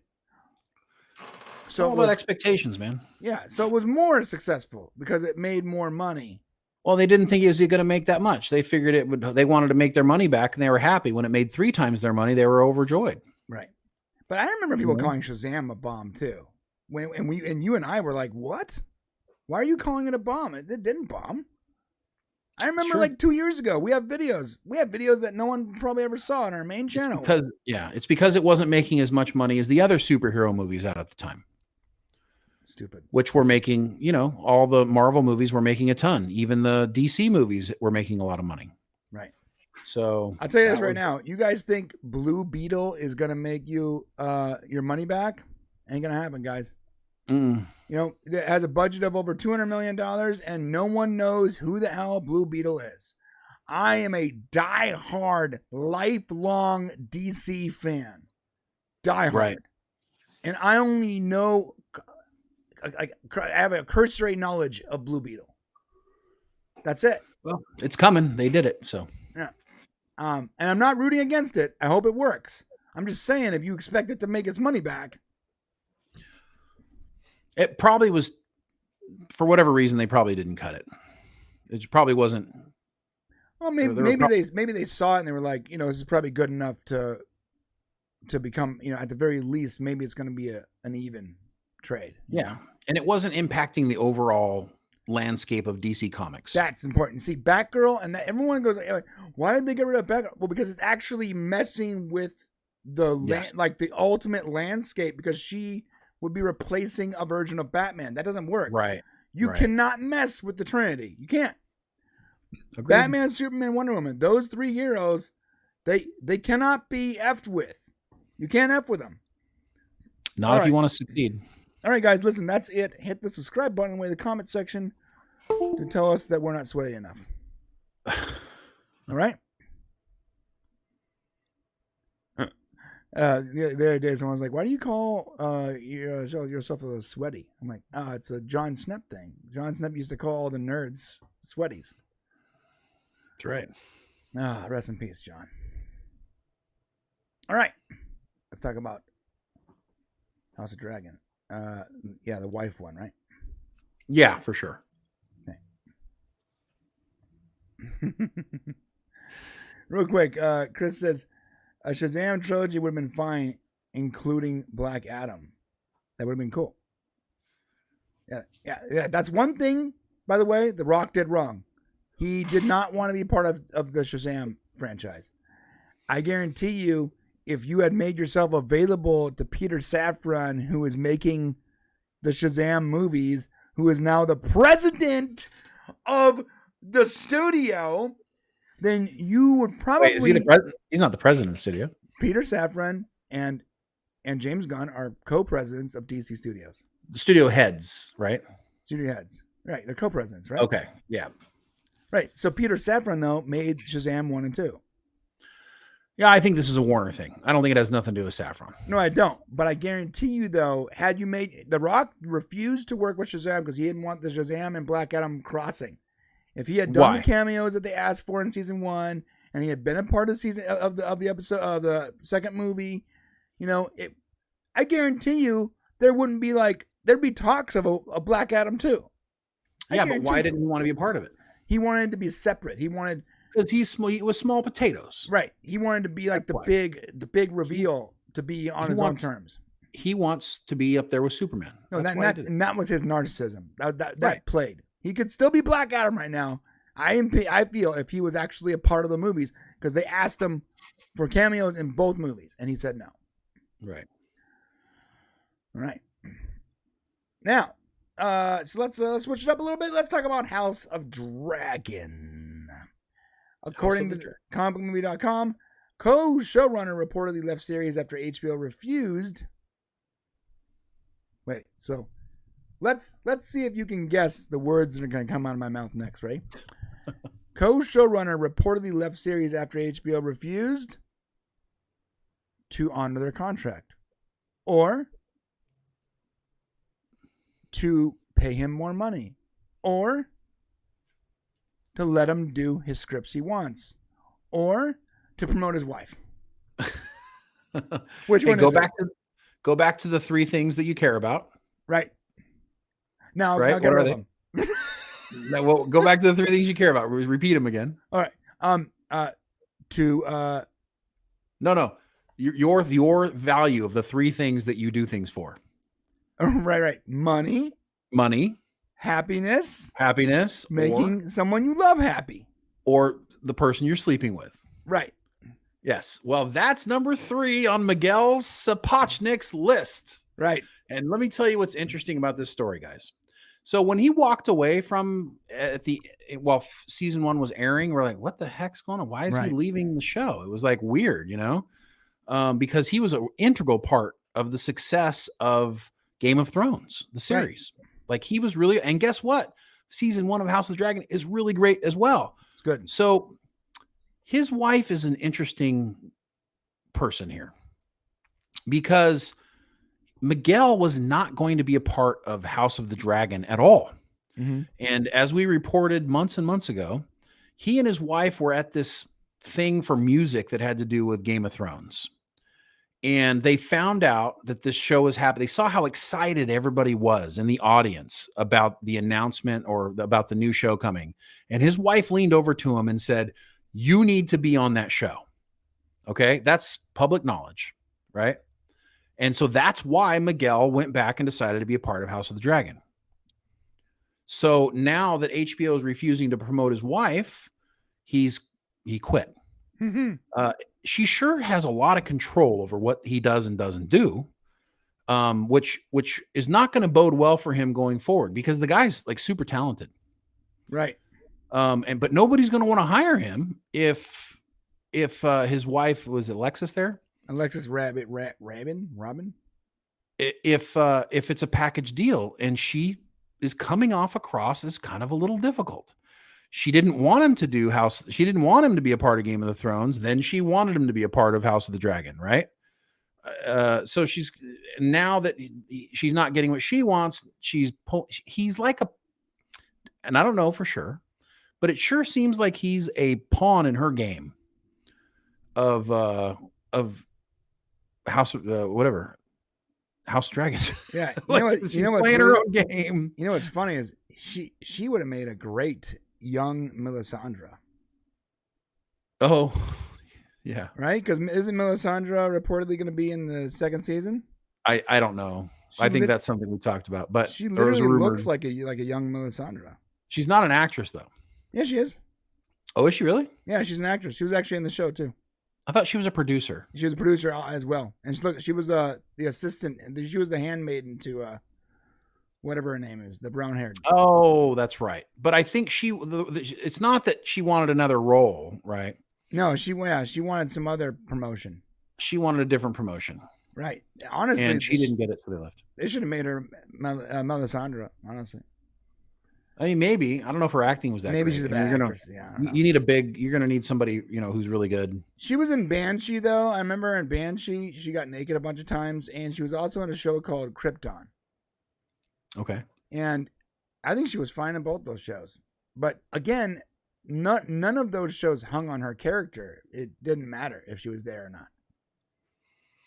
So interesting. I think it's funny. Hey, listen, there's 3 reasons why you do something, folks. Either it's making you money, it's making you happy, or it's making someone that F's you happy. That's the 3 reasons, right? Well, so he wasn't making enough money. It wasn't making him happy. It wasn't to stop making his wife happy. Well, that's the one. So it says here, it sounds like Sapochnik wanted Robin to join his and co-showrunner Ryan Condal's producing team for House of the Dragon second season, which is a somewhat unrealistic request if you really stop and think about it. HBO clearly agreed with that sentiment as they felt she really didn't have enough experience for such a pivotal role in the franchise. That goes back. The reason why I mentioned that is that goes back to her wishy-washiness about him being a part of this. She almost feels like she's trying to dragging him in or dragging him out. Listen, you run your business how you want to run your business, but I tell you, Miguel's really good at this Game of Thrones stuff. Yeah. And this is going to follow you around Hollywood, man. So if you the next time you go get a job, if your wife comes in tow and they're like, oh wait, so we got to hire both of you, is that how it works? That could end up being a problem. So we'll wait to see whether or not season 2 is going to be as good as season 1, because there are no guarantees. He's like, we are a package deal, okay? Hire my wife to be a producer. Like, what do you bring to the table? And she's like, well, I'm in charge of him. And that's pretty much it. Right. Now, I'm actually in charge of him. If you want him, you got to come through me. So, are you saying Alexis Rabin is your pimp? Is that what you're saying? Okay. All right. Right. Yeah, listen, I do hope that season 2 is good. I did enjoy season 1. I didn't actually expect to enjoy it, which was nice. But it looks like the people involved are no longer in season 1 are no longer involved. So we'll see how good or how crazy woke season 2 gets. That's pretty much the way it's going to play out this time. It'll be interesting to see for sure. All right, moving on. See why that was interesting story? Yeah, that was very interesting. It's like, now we can skip the next one because who cares? Yeah. And what do you want to do last before we go to the memory section? It's funny. I started typing something and didn't, which frightens me. Yeah, you just wrote the and then stopped. That's frightening. Why did I do that? You know what? I was probably typing the good and bad with Star Trek cartoons. Oh. I did it, guys. I did it. I watched Prodigy. Oh, let's talk about that then. And I want to talk about that because an article came out that made me go, oh no. And hold then on. Also I want to be able to say, oh yeah. Hold on. So you can do the intro for this then. Okay. Go. All right. Well, listen, we're going to be talking about Star Trek Prodigy today because I finally watched the show after all of you guys telling me you need to watch Prodigy and me going, I don't want to watch the cartoons. I watched it. And something interesting happened. I finished watching it, and this article came out at the same time. Which led me to talk about the fact that there is a good and a bad with cartoons. Now, you guys have heard me say that, well, it's a cartoon, so it's not really canon, right? Mm-hmm. Because you can do things you can't do. Now, this is what I want to say about Prodigy. Prodigy may very well, outside of Star Trek Picard Season 3, actually, no, include that, actually, for a second. Star Trek Prodigy may be the most Star Trek thing that Paramount has made. Really? New Trek. It may be the most Star Trek thing. It may have the most Star Trek hopeful ideals heart that we look for when we watch Star Trek. Wow. And it's made for small children. Wow, big ups. So kudos, because they really managed to grab onto that. And listen, I want my kids, if they're going to watch Star Trek, which by the way, they didn't hold on to this show. No, they did not. But we do want to introduce kids to a hopeful type of thing. But the secret to Prodigy's success, in my opinion, the secret is Captain Janeway. Right. And listen, Captain Janeway, if you guys don't realize it, Captain Janeway, probably of all the Star Trek shows, Voyager is the most locked into the ideals of Starfleet of any other show that we've watched. Right. Voyager is about maintaining Starfleet's ideals. Right. In the face of extreme adversity with no actual requirement to maintain those ideals. And you can embody that ideal in the acting, in the character of Captain Janeway. Mm-hmm. And it just oozes all over Prodigy. It's like sliding right back into Voyager. Right. When you're watching this. It really feels like that. You feel like you're getting Captain Catherine Janeway. And I got to tell you, I loved it, man. I just loved it. There's part of the cartoony stuff and some of the kids stuff that I didn't like, but the storytelling was good. You got some Star Trek really cool, like alien worlds and like a bunch of different things, mm-hmm. Which was really great. But there is a mistake. There is a problem. And this is why when you're talking about canon and cartoons and Star Trek cartoons that you end up with a problem. And there's this article by Inverse that came out a few days ago. And now that the season 1 is fully ended for for Prodigy. It was really weird the way they did it. Like we got 20 episodes, right? Mm-hmm. Which is considered one season over the course of a couple years. A couple years, yeah. Yeah, it was really kind of weirdly And it was done. weird. It was like, oh, here's 3 episodes. Here's another 3 episodes 8 months later. Then here's 10 episodes. And like 6 months later after that, let's do them with another 3. Like, what are you doing? I don't understand. Right. So anyways, here's the article. It says Star Trek's riskiest finale of 2022 messed with Starship canon and got away with it. Uh-oh. Okay, so this is the thing with cartoons, okay? They had a massive, if you guys haven't seen, a little bit of spoiler warning here. If you haven't seen the finale of Prodigy, we're going to talk not in detail, but a couple elements, okay? In the explosive 2-part season 1 finale of Star Trek Prodigy, a murderous AI hijacks a massive fleet of Starfleet ships and turns them against each other. Although Prodigy is mostly aimed at kids, its season finale turned out to be bigger and bolder than many finales of other contemporary Star Trek shows. But just how many starships were destroyed? And will Prodigy season 2 feature yet another new starship? These are the questions that had to be answered. I'm sorry. And this is what they asked them. This is very interesting. That is almost exactly like the last episode of Lower Decks. Okay. So this is really important that we talk about this because now listen, they've told us cartoons are canon, right? Right. Okay. So here's the problem. Because this new Prodigy season 1 is brought up to about the year 2384, the show's timeline is just a few years ahead of Lower Decks season 3 and right on the cusp of the earliest flashbacks of Picard season 1. So 2385, that's the flashbacks. This is happening past tense Picard season 1. Okay. About 14 years or so. Okay. So the post Nemesis years after 2379, they're like jam packed with events from 3 different shows.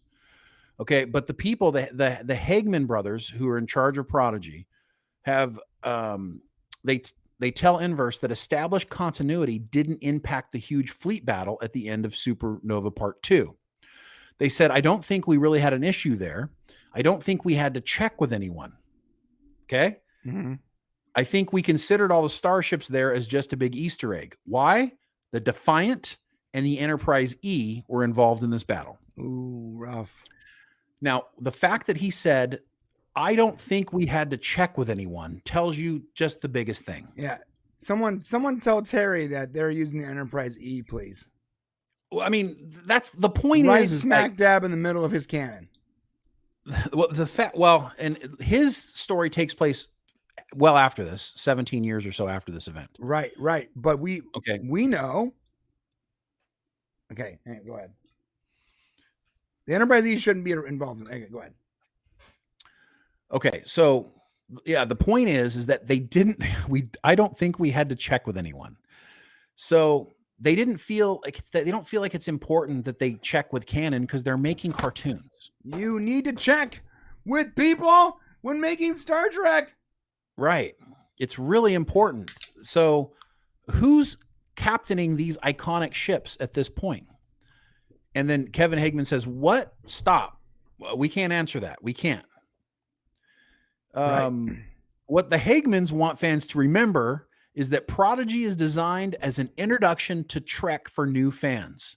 So while this fleet is littered with Easter eggs, cracking those eggs open isn't the point. If you have a giant fleet battle, basically the size of like Wolf 359, right, with major starships involved, at a time in history that this would be something very memorable. Like this ending of Prodigy season 1 was a huge deal. Mm-hmm. Tons of starships were destroyed.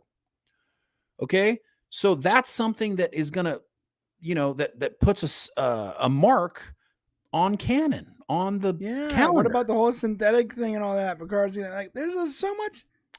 I mean, here's the deal.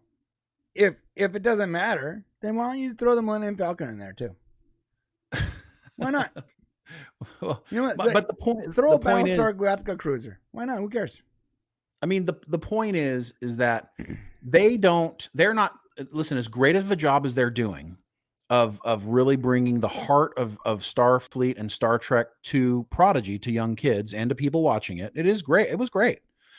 They are not paying attention to what impact they have on the big picture. Right.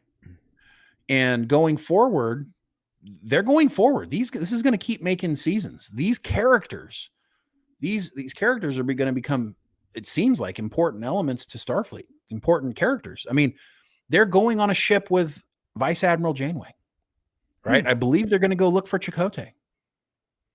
So this is coming, and that takes us into a lane where a lot of us Star Trek fans who aren't necessarily cartoon fans are like, whoa. Now we're talking canonically about things we want to know something about. Yeah. You know, we want to know what happened to Chakotay because we got this whole 7 of 9 problem still. Well, and I'll tell you, it's not just you and I, Shane. When we made that, when we talked about Chakotay, and his actual like future with Star Trek, and we made that into a clip. That clip was our most watched clip for 2 weeks straight. Wow. People that don't really care about animated stuff still cared about what happened to one of their favorite characters. And I do too. I mean, me too. Like, I care. We heard nothing about Chakotay since the end of Voyager. We've gotten 7 of 9. We've gotten Janeway. No Chakotay. So we've even, I almost said something. Oh, I almost made a mistake. I almost gave you guys Picard season 3 news.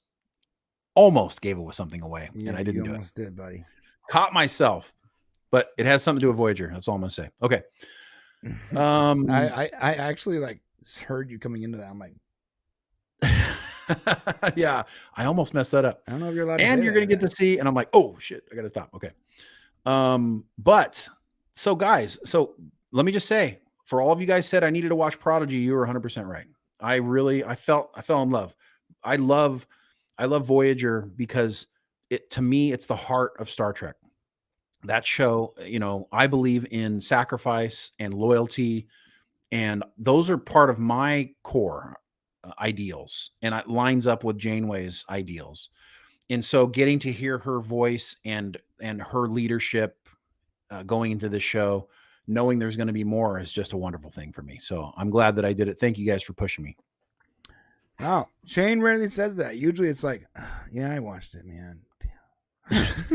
All right, listen. Yeah, so at the end of Lower Decks 2, there was this whole AI thing. And even though I enjoyed it, I thought, it's not making any sense. But you know what?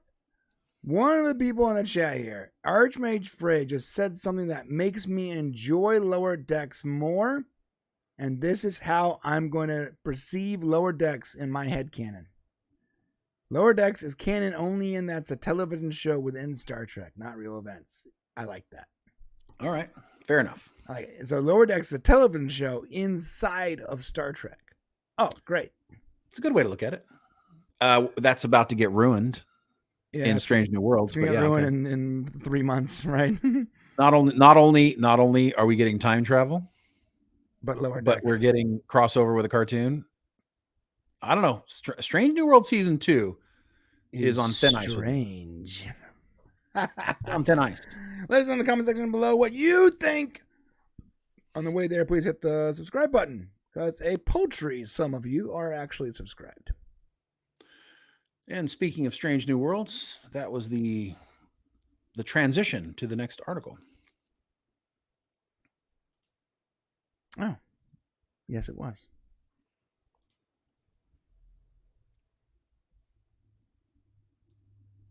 Oh, my goodness. Hold on a sec before we go on to it. John Burns, Super Chat 279. Demar has passed away. Really? Is that accurate? What a bummer. I mean, I'm sure he's telling the truth. Yeah, he wouldn't lie to us. Oh, no, it's a bummer. That's the football player that went down. Let's see. Live updates, the latest on him. Oh, let's see. Where did we see that? Demar.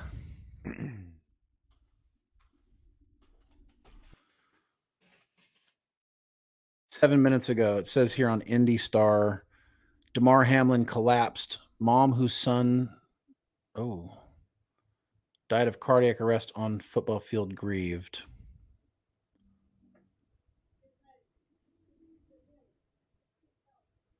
Well, they go into a whole story here about it. I just wanted to see.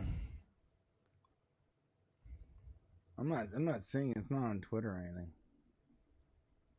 All right. Anyways, let us know. Send us a link to that if you can, John, so we can see, because I'm not finding it out here, so we can kind of read it and just say what happened. But thank you for giving us if that happened. Thanks for the information. John Burns 279 liberals 8H Voyager. They can't stand Voyager. It's is that hate? Yeah. This is my problem. I'm old. Hate Voyager. They can't stand Voyager because Voyager stands for all those things that sacrifice. A lot of things that military people actually enjoy. Sacrifice and loyalty and duty. Yeah, that's a good point. All right. You said duty. I meant it too. All right. One more story before we go to the members section. So get those members fingers ready for some ultra good fun, because just so you know, after this story, we are going into the members section where we'll be talking about Quantum Leap Season 1, Episode 9. Just aired. But we're going to talk more about why we didn't review that this week, because we will be back on that train. And Doctor Who, David Tennant, James Bond, and the upcoming DC slate. So, get your fingers ready for members section. One more story, and then we're going to the members section. Just a little preview for that. Woo! Okay. What we're talking about now is Star Trek's future lying with Picard and not Strange New Worlds. And I think I know exactly what you're thinking right now. You ready? Well, yeah. Picard is in the future. Strange New Worlds in the past. Of course, it lies with Picard and not Strange New Worlds. But the reception to Picard is going to determine whether or not they actually continue operating in the future versus picking random times in history to operate in. I mean, that's what they're doing, right? They just pick random shit, stuff in. Let's do that. Maybe we'll do our academy and over here.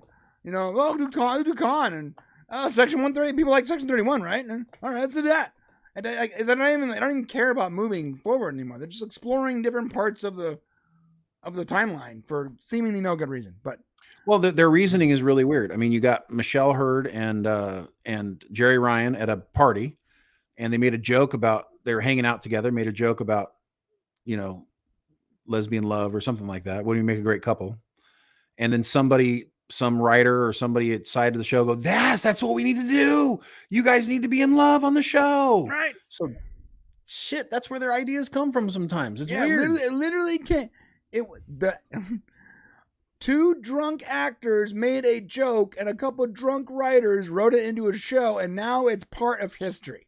Yeah, that's kind of the problem sometimes, right? Like, holy crap, tequila and some Dos Equis is what gave us that moment. That's insane.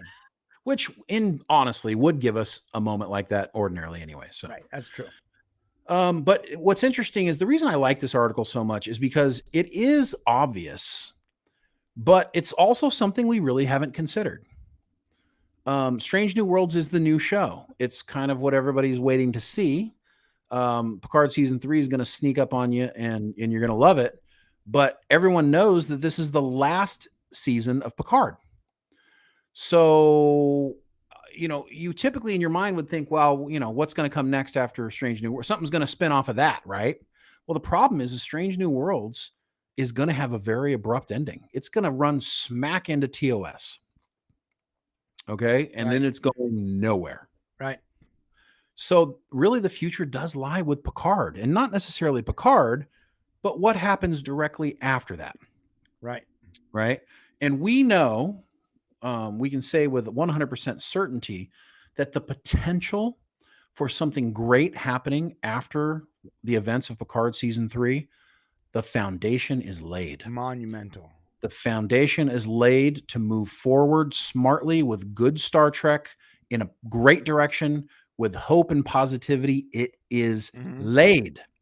The question is, will Paramount, will Alex Kurtzman, will all of those people embrace it and continue making Star Trek with Terry Matalas or somebody with a like vision? Hopefully Terry. The only way they're going to know is from us. Right. We're going to have to let them know. So if you like Picard season 3, tell them you want to stay there. Otherwise, how about a Starfleet Academy series? Right. How many people want that? Let's raise our hands. In Discovery's timeline. Yeah. No. Not only do I not want that, I actively hate the idea. Like, it's not like, oh, well, you could just skip that show you don't want. No. I actively think that a Starfleet Academy show set in Discovery's timeline will not only be a complete failure, I think it will actually somehow drag that series down further than it is in our minds already. A spin-off of an already horrible spin-off of a horrible spin-off is not something we need. It's actually something that would hurt the franchise as a whole. Yeah. We don't need it. We don't want it. Don't do it. Just don't do it. Yeah, I would argue in my opinion, they have nowhere else to go. Like, I don't feel like they can really go anywhere but past. I mean, I guess they could take off at where TOS is, and they could go end of TOS, I guess, into TNG timeframe. Like, that area of time has not been explored, but I would caution against it. Like, there's so many things that you have to deal with. So they could go like young Picard. They could do that whole thing. Ooh. Which they're doing young Spock, right? They could do that. Let's not do that. But let's not. Let's keep going forward. Right. We've got enough of this stuff, this memberberry stuff looking back. Let's take these wonderful characters that are being made in Star Trek Picard season 3 and let's move forward with them. I don't care if you're the greatest writer of all time. To take something that is not only successful, but universally loved by most people and looked back on as fondly or as a shaping part of their formative years, and to be like, I'm going to tackle that as a news story. Like, you got to have the biggest balls on the planet, or just know that you're collecting a paycheck, because it's going to end badly. You know, no one is going to love a young Picard as much as they love TNG Picard. It's never going to happen. Same with Spock. Same problem. Same with Spock. Same with The reason why Anson Mount works as Pike is we got such a tiny, insignificant amount of Pike in TOS. Yeah, you're right. So you that's a character you could explore. But a young Kirk, another Spock, another McCoy, good luck with that, guys. Well, and old Yorkshire Geek brought up something I think that was really important here, and this is a fear of mine, is that they just drive a big bus right through TOS after Strange New Worlds. They carry on with Paul Wesley as Kirk, Ethan Peck as Spock, and then they just go and completely rewrite TOS after Strange New Worlds. That's something that they're setting up. They're bringing in a Scotty. Jeez. They've got a new Uhura. Oh, jeez. It could literally happen. It could happen, couldn't it? That's scary. It scares me, man. Well, the screener in here said Strange New Worlds a narrative dead end, and I think it is. Because the only way you can continue with Strange New Worlds as the future of Star Trek is to do exactly that. Is to take something that is universally loved by everyone and to, like you said, rewrite it. It's like rewriting. It's like you know what it's like, bro? It's like you've been recording on this videotape for a long time, and you know that if you turn it over, you're going to record over the stuff you were recording 10 years ago, but you don't have any other tape. You're right. I think that's a good point. The only thing that would be interesting, and I'm not saying I want them to do this, but the only way that I might go, what, is if they episode by episode repeated TOS and just updated it for new acting, new situations, new graphics, new all that stuff with the same actors telling the same stories. I'd watch that. That would be interesting because watch most that. people haven't watched TOS. Well, yeah. So even if you haven't, that's a good point. Even if you saw every episode of TOS, most people haven't revisited it in 50 years, right? Like the last time I watched TOS, that had nothing to do with like a video we were making or whatever, like just casually, was when I was a child. Yeah, but you can't change any canon. Yeah, yeah. Okay, it's got to line up with what happened. Yeah, but can we skip the episodes that are just like ludicrous? Yeah, no Spock's brain. We can pass upon that one. Skip Spock's brain for sure. Right. Skip that. Right. And so that way we can drive through TOS. Oh my God, dude, we only do like 8 episodes per season nowadays, and there was like 25 episodes.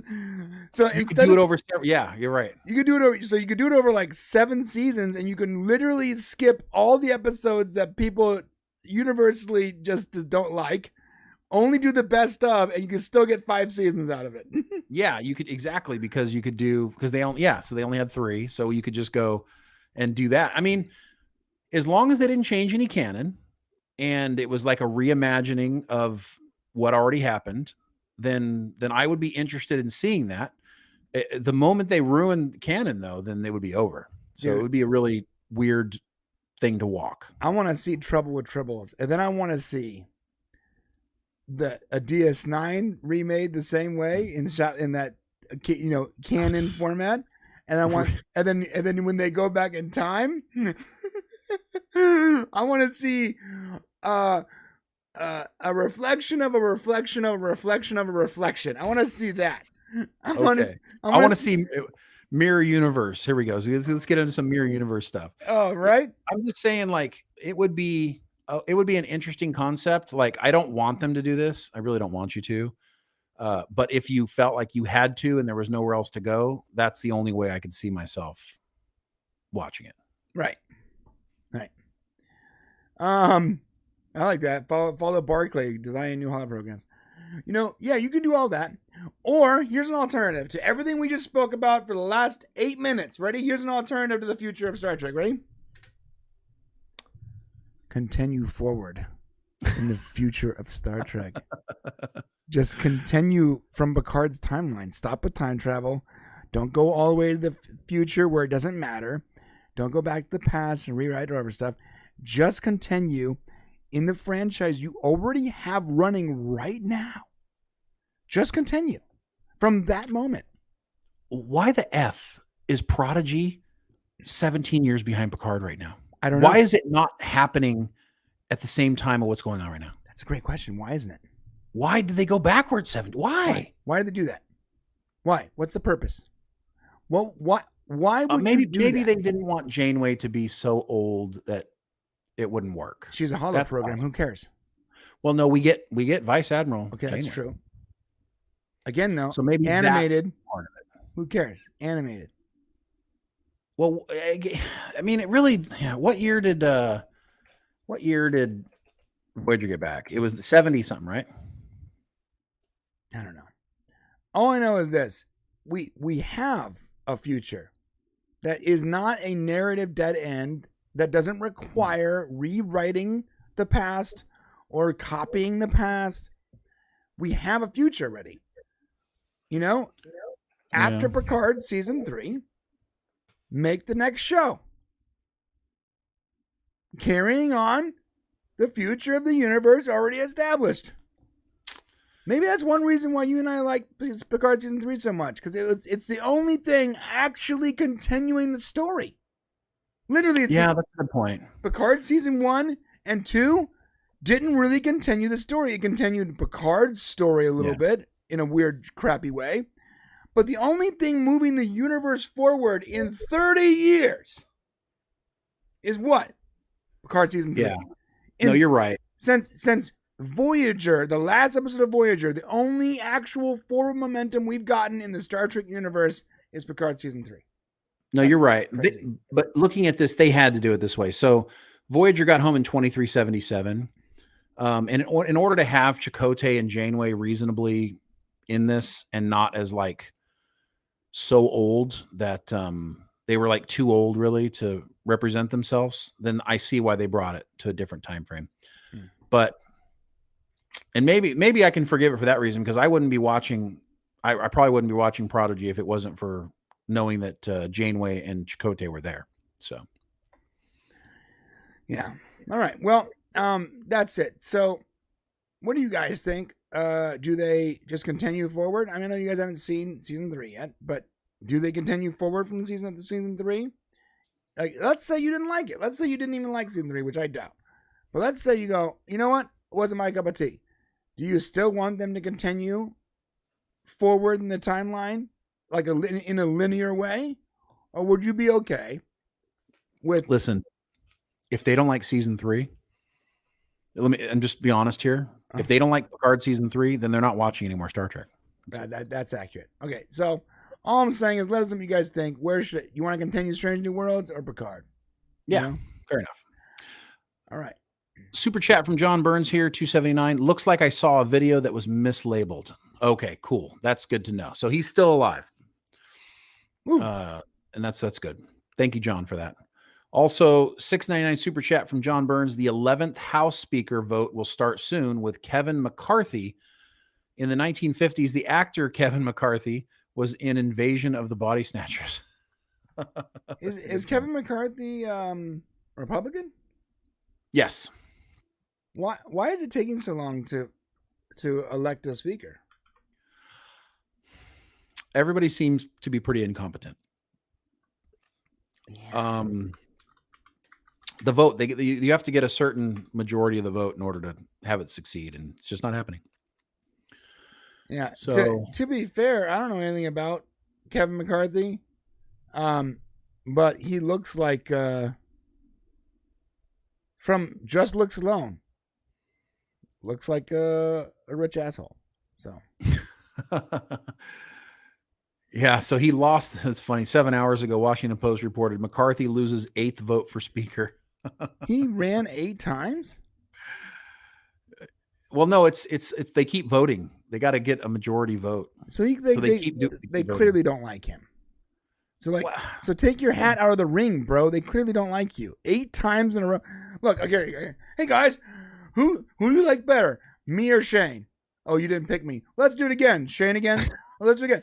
After the 3rd time, have some dignity, dude, and stop trying. This is the longest speaker contest in 164 years. Jesus, dude, have some dignity. Stop running for this role. No one likes you. You're aligned with CNN on this. It says each failed vote only increases pressure on McCarthy to end the impasse. But it's unclear whether he'll be able to pull it off. It says there is no credible alternative. How is that possible? How is there no credible alternative? Like somebody who has enough experience to do the role. I'm sorry. How many people are in the House? A lot. And you're telling me out of all of those hundreds of people, there isn't a single alternative? They don't have a strong leadership in the GOP in the House right now. Oh my God, they're so. Yeah. Let me tell you something. A lot of the Democrats are just either evil or incompetent. And a lot of the Republicans are either incompetent or just stupid. And this is what we have. We have evil people and dummies, or we have incompetent people and apathetic, spineless people. There's no there's so few people that actually care about the region that they're supposed to be in charge of in our government. It's insane. Yeah. And there are people literally as representatives of states that they don't live in. How is that even how did you elect someone that doesn't live in your state? Well, no, they live in the state. They have a resident, but their primary resident might be somewhere else. Well, that's true. So he needs 218 votes to be the speaker. Looks like the final tally for the 8th ballot was 201 for McCarthy, 17 for Donalds, and 2 for Kevin Hearn. So 1 for Trump. What? and Someone one voted president. for Trump. Can Trump be the House? No, he he's can't, not right? even elected. Not elected. This is funny. Wait, okay, well, I don't know. I got a question. Can Trump actually do that role as ex-president? No, he can't, he's not right? he's not a House of Representative person. Ah, interesting. It's a John Burns 270 super chat. If no speaker, no work will be done until 2020. Newsflash for you, John. No work. It gets done regardless. Amen, brother. Let me tell you something, man. The majority of, and when I say majority, I'm saying, let's say over 90% of these a-holes, their only job every 2 years or 4 years is getting to the next 2 years or 4 years. Yep. They don't care about their state. They don't care about the people they represent. They don't care about anything but continuing to uselessly suck money out of the public like shitty, incompetent vampires. That's all they care about. All they care about is getting the job again the next election cycle. That's Amen, it. brother. And That's everything so they true. say before or after is to ensure their next position is secure. That's Amen, it. brother. That is Sorry. the truth. That's why we need term limits. You get your 4 years and go home. Yeah, come House on, bro. Republicans. Bernie Sanders has been in holding that position for how long? Even if you like Bernie Sanders, that's fine. Well, look at Pelosi. Pelosi, 40 years? That's insane, bro. Yeah. So we just elected a king? Is that what we did? King of no one can beat her. whatever they Because state they're. guess why? Because they're embedded and they have billions of dollars at their Right. hands. Because there's too much money put out for them to lose. Queen of Exactly. California, there she is. She gets she gets her nephews and nieces and sons and daughters, and her entire family has taken over the leadership of the California. Nephew's the governor. Yep. California is run by a cabal of Pelosi's and Browns. And if you think I'm being conspiratorial, You're go not. look it up. The entire you're not. state is basically ran by one family. That's insane. That's insane. You're right. So you can't beat House her. And this is how bad the Republicans have it. They won 222 seats in the new Congress. So for McCarthy to reach the 218 he needs, he can only afford to lose 4 GOP votes. The GOP can't pull it together enough to just elect somebody to represent them. Jesus. You guys need to get your shit together. I'm not a big fan of McCarthy myself, but like for real, like pull it together, people. That's crazy. John Burns, Super Chat 279. Thank you, John. If I win, I promise you won't see me for years. Yeah, at this point, I'm voting for people that aren't going to do the job. Like, I'll vote for you if you plan to do nothing. Well, and you can't get term limits put in. This is the ridiculous thing about it. Mm-hmm. You can't get them to vote for term limits because that would get them to vote so that they can't be there forever. And they won't do that. Yeah, of course they're not going to vote for their own dismissal of the job. Imagine this. Right. Imagine if you're like, you go into your boss's office and he says, "Listen, I want you to I'm thinking about firing you at the end of the year. I need you to vote on it." I vote no. No? Yeah. How are they ever going to vote against their own? Like, that's literally like I'm going to vote for you for losing my job? Of course not. It's hilarious. It's hilarious because that's the only way a law can be created is to go through our Congress. No, it should be this should be a Supreme Court thing. Like, honestly, I don't understand. I love the founding fathers. They did some great things. Okay, they didn't think about this. They didn't just think of everything. it. That's for damn sure. And in the words of Joe Rogan, how can we assume they got everything right when they wrote the goddamn thing with a feather? Well, some things have to be changed. Well, it's supposed to be a living constitution. It's supposed to change with time. They understood that. So we should adjust things to make sure there's term limits so someone can't be Queen of California for 52 years. What's supposed to happen is somebody's supposed to come along and defeat them. Except you can't. Right? You can't. But they didn't anticipate the money problem. Right. They didn't anticipate that people would be able to literally keep anyone else from winning. Yeah. With enough money. They just didn't realize it. They're so corrupt and so rich and so embedded. No one's ever going to be Pelosi. You know what? This is how Pelosi loses her job. She dies. She dies at 110 years old of liver failure. Okay, that's how, or she decides to stop. And then when she does that, she's going to make sure the next person is someone in her bloodline. I guarantee it. Let me tell you what every politician should be like. You however you feel about the founding fathers, let me just put this in here. George Washington was voted to be the first president. He did his time and then he stepped down. He stepped down when most people did not want him to. But he knew he had to set the example for the way the transition of power needed to happen for our country to succeed. Right. Having a new king would not solve the problem that we became a country in the first place to solve. Yeah, you can't correct the mistakes of the past by doing the same stuff. So he had to have enough intestinal fortitude to step down when he had complete control and power of everything. So it's really important that, politicians, people are selfish. Human beings are selfish.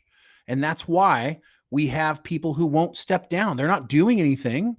They created all these rules. They don't make one law. They do a big package where all the things are put in it because they don't want to vote on each thing. So they put a ton of them in one bill. Right. And then the bill never passes because one person asks for something the other person won't give, even though the other 99 things in there could pass just fine. Yeah, the other 99 things are things that we need, that the actual society needs to happen. But they go, you know what? Can we just earmark pigs flying in that bill? Right. And it won't pass. And that's why we have gridlock and things don't happen in Washington. Dude, $5.6 trillion.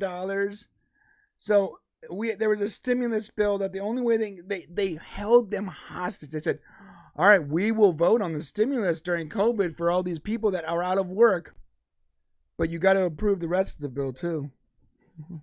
I mean, that's the way it works. And the rest of the bill, out of 5.6 trillion, had $4.8 trillion that had nothing to do with the stimulus. All right, let's end this with a couple of super chats from John here. Shane, term limits. They're called elections. Yeah. Exactly. It's supposed to work that way, John. Also, George Washington was also an independent. Hell yeah, bro. Yeah, that's a good point. He didn't end up joining the Whig Party, right? Whatever. Fracture Vision. Brian, you're being very undude. Relax. That's true. I'm being very undude right now. Dude. They're referring to the Big Lebowski. Oh, yeah, that's great. Okay. Yeah, this should be in the member section. What are we doing? All right. You're right. It says, just to confirm what John said here, George Washington did not represent a political party. Thank you. Right. Guys, we should be in the member section right now. And you know what? With that being said, because Chris is right, we are going to head to the member section. All right, then. Let's do that. That's it. We're going to the member section. How do you get the member section, you ask? Well, let me tell you. First, you can do nothing but just sit here and wait for YouTube to literally take you there against your will. Or you can go to the link in the description of this video, of this live stream, and click it. Or if you don't want to do any of that, you can also click it in the chat. In every way, in every shape or form, there's no way you can't get there. However, it does cost a monthly membership, but it's only like half a cup of coffee from Starbucks. So come on over. Guys. Come on, and we can't even change the price. We actually asked YouTube, like, hey, can we change the price? Like, no, you can't. You're screwed. Like, okay, so it'll be like eternally $2.99. Right. So come on over and join us in the member section. If you thought we were unhinged the last 3 hours, wait till you get to the member section, boys. Oh, yeah, right. Let it all hang out. We'll see you there. We love you. Regardless of whether or not you come with us or not, we will see you next Thursday for even more fun times. Brian's going full drunk uncle. Yeah, I think I might be. All right, guys. See you next Thursday, or we'll see you in the member section. Come on over. The water's warm because Shane keeps peeing in the pool. I keep telling him, stop peeing.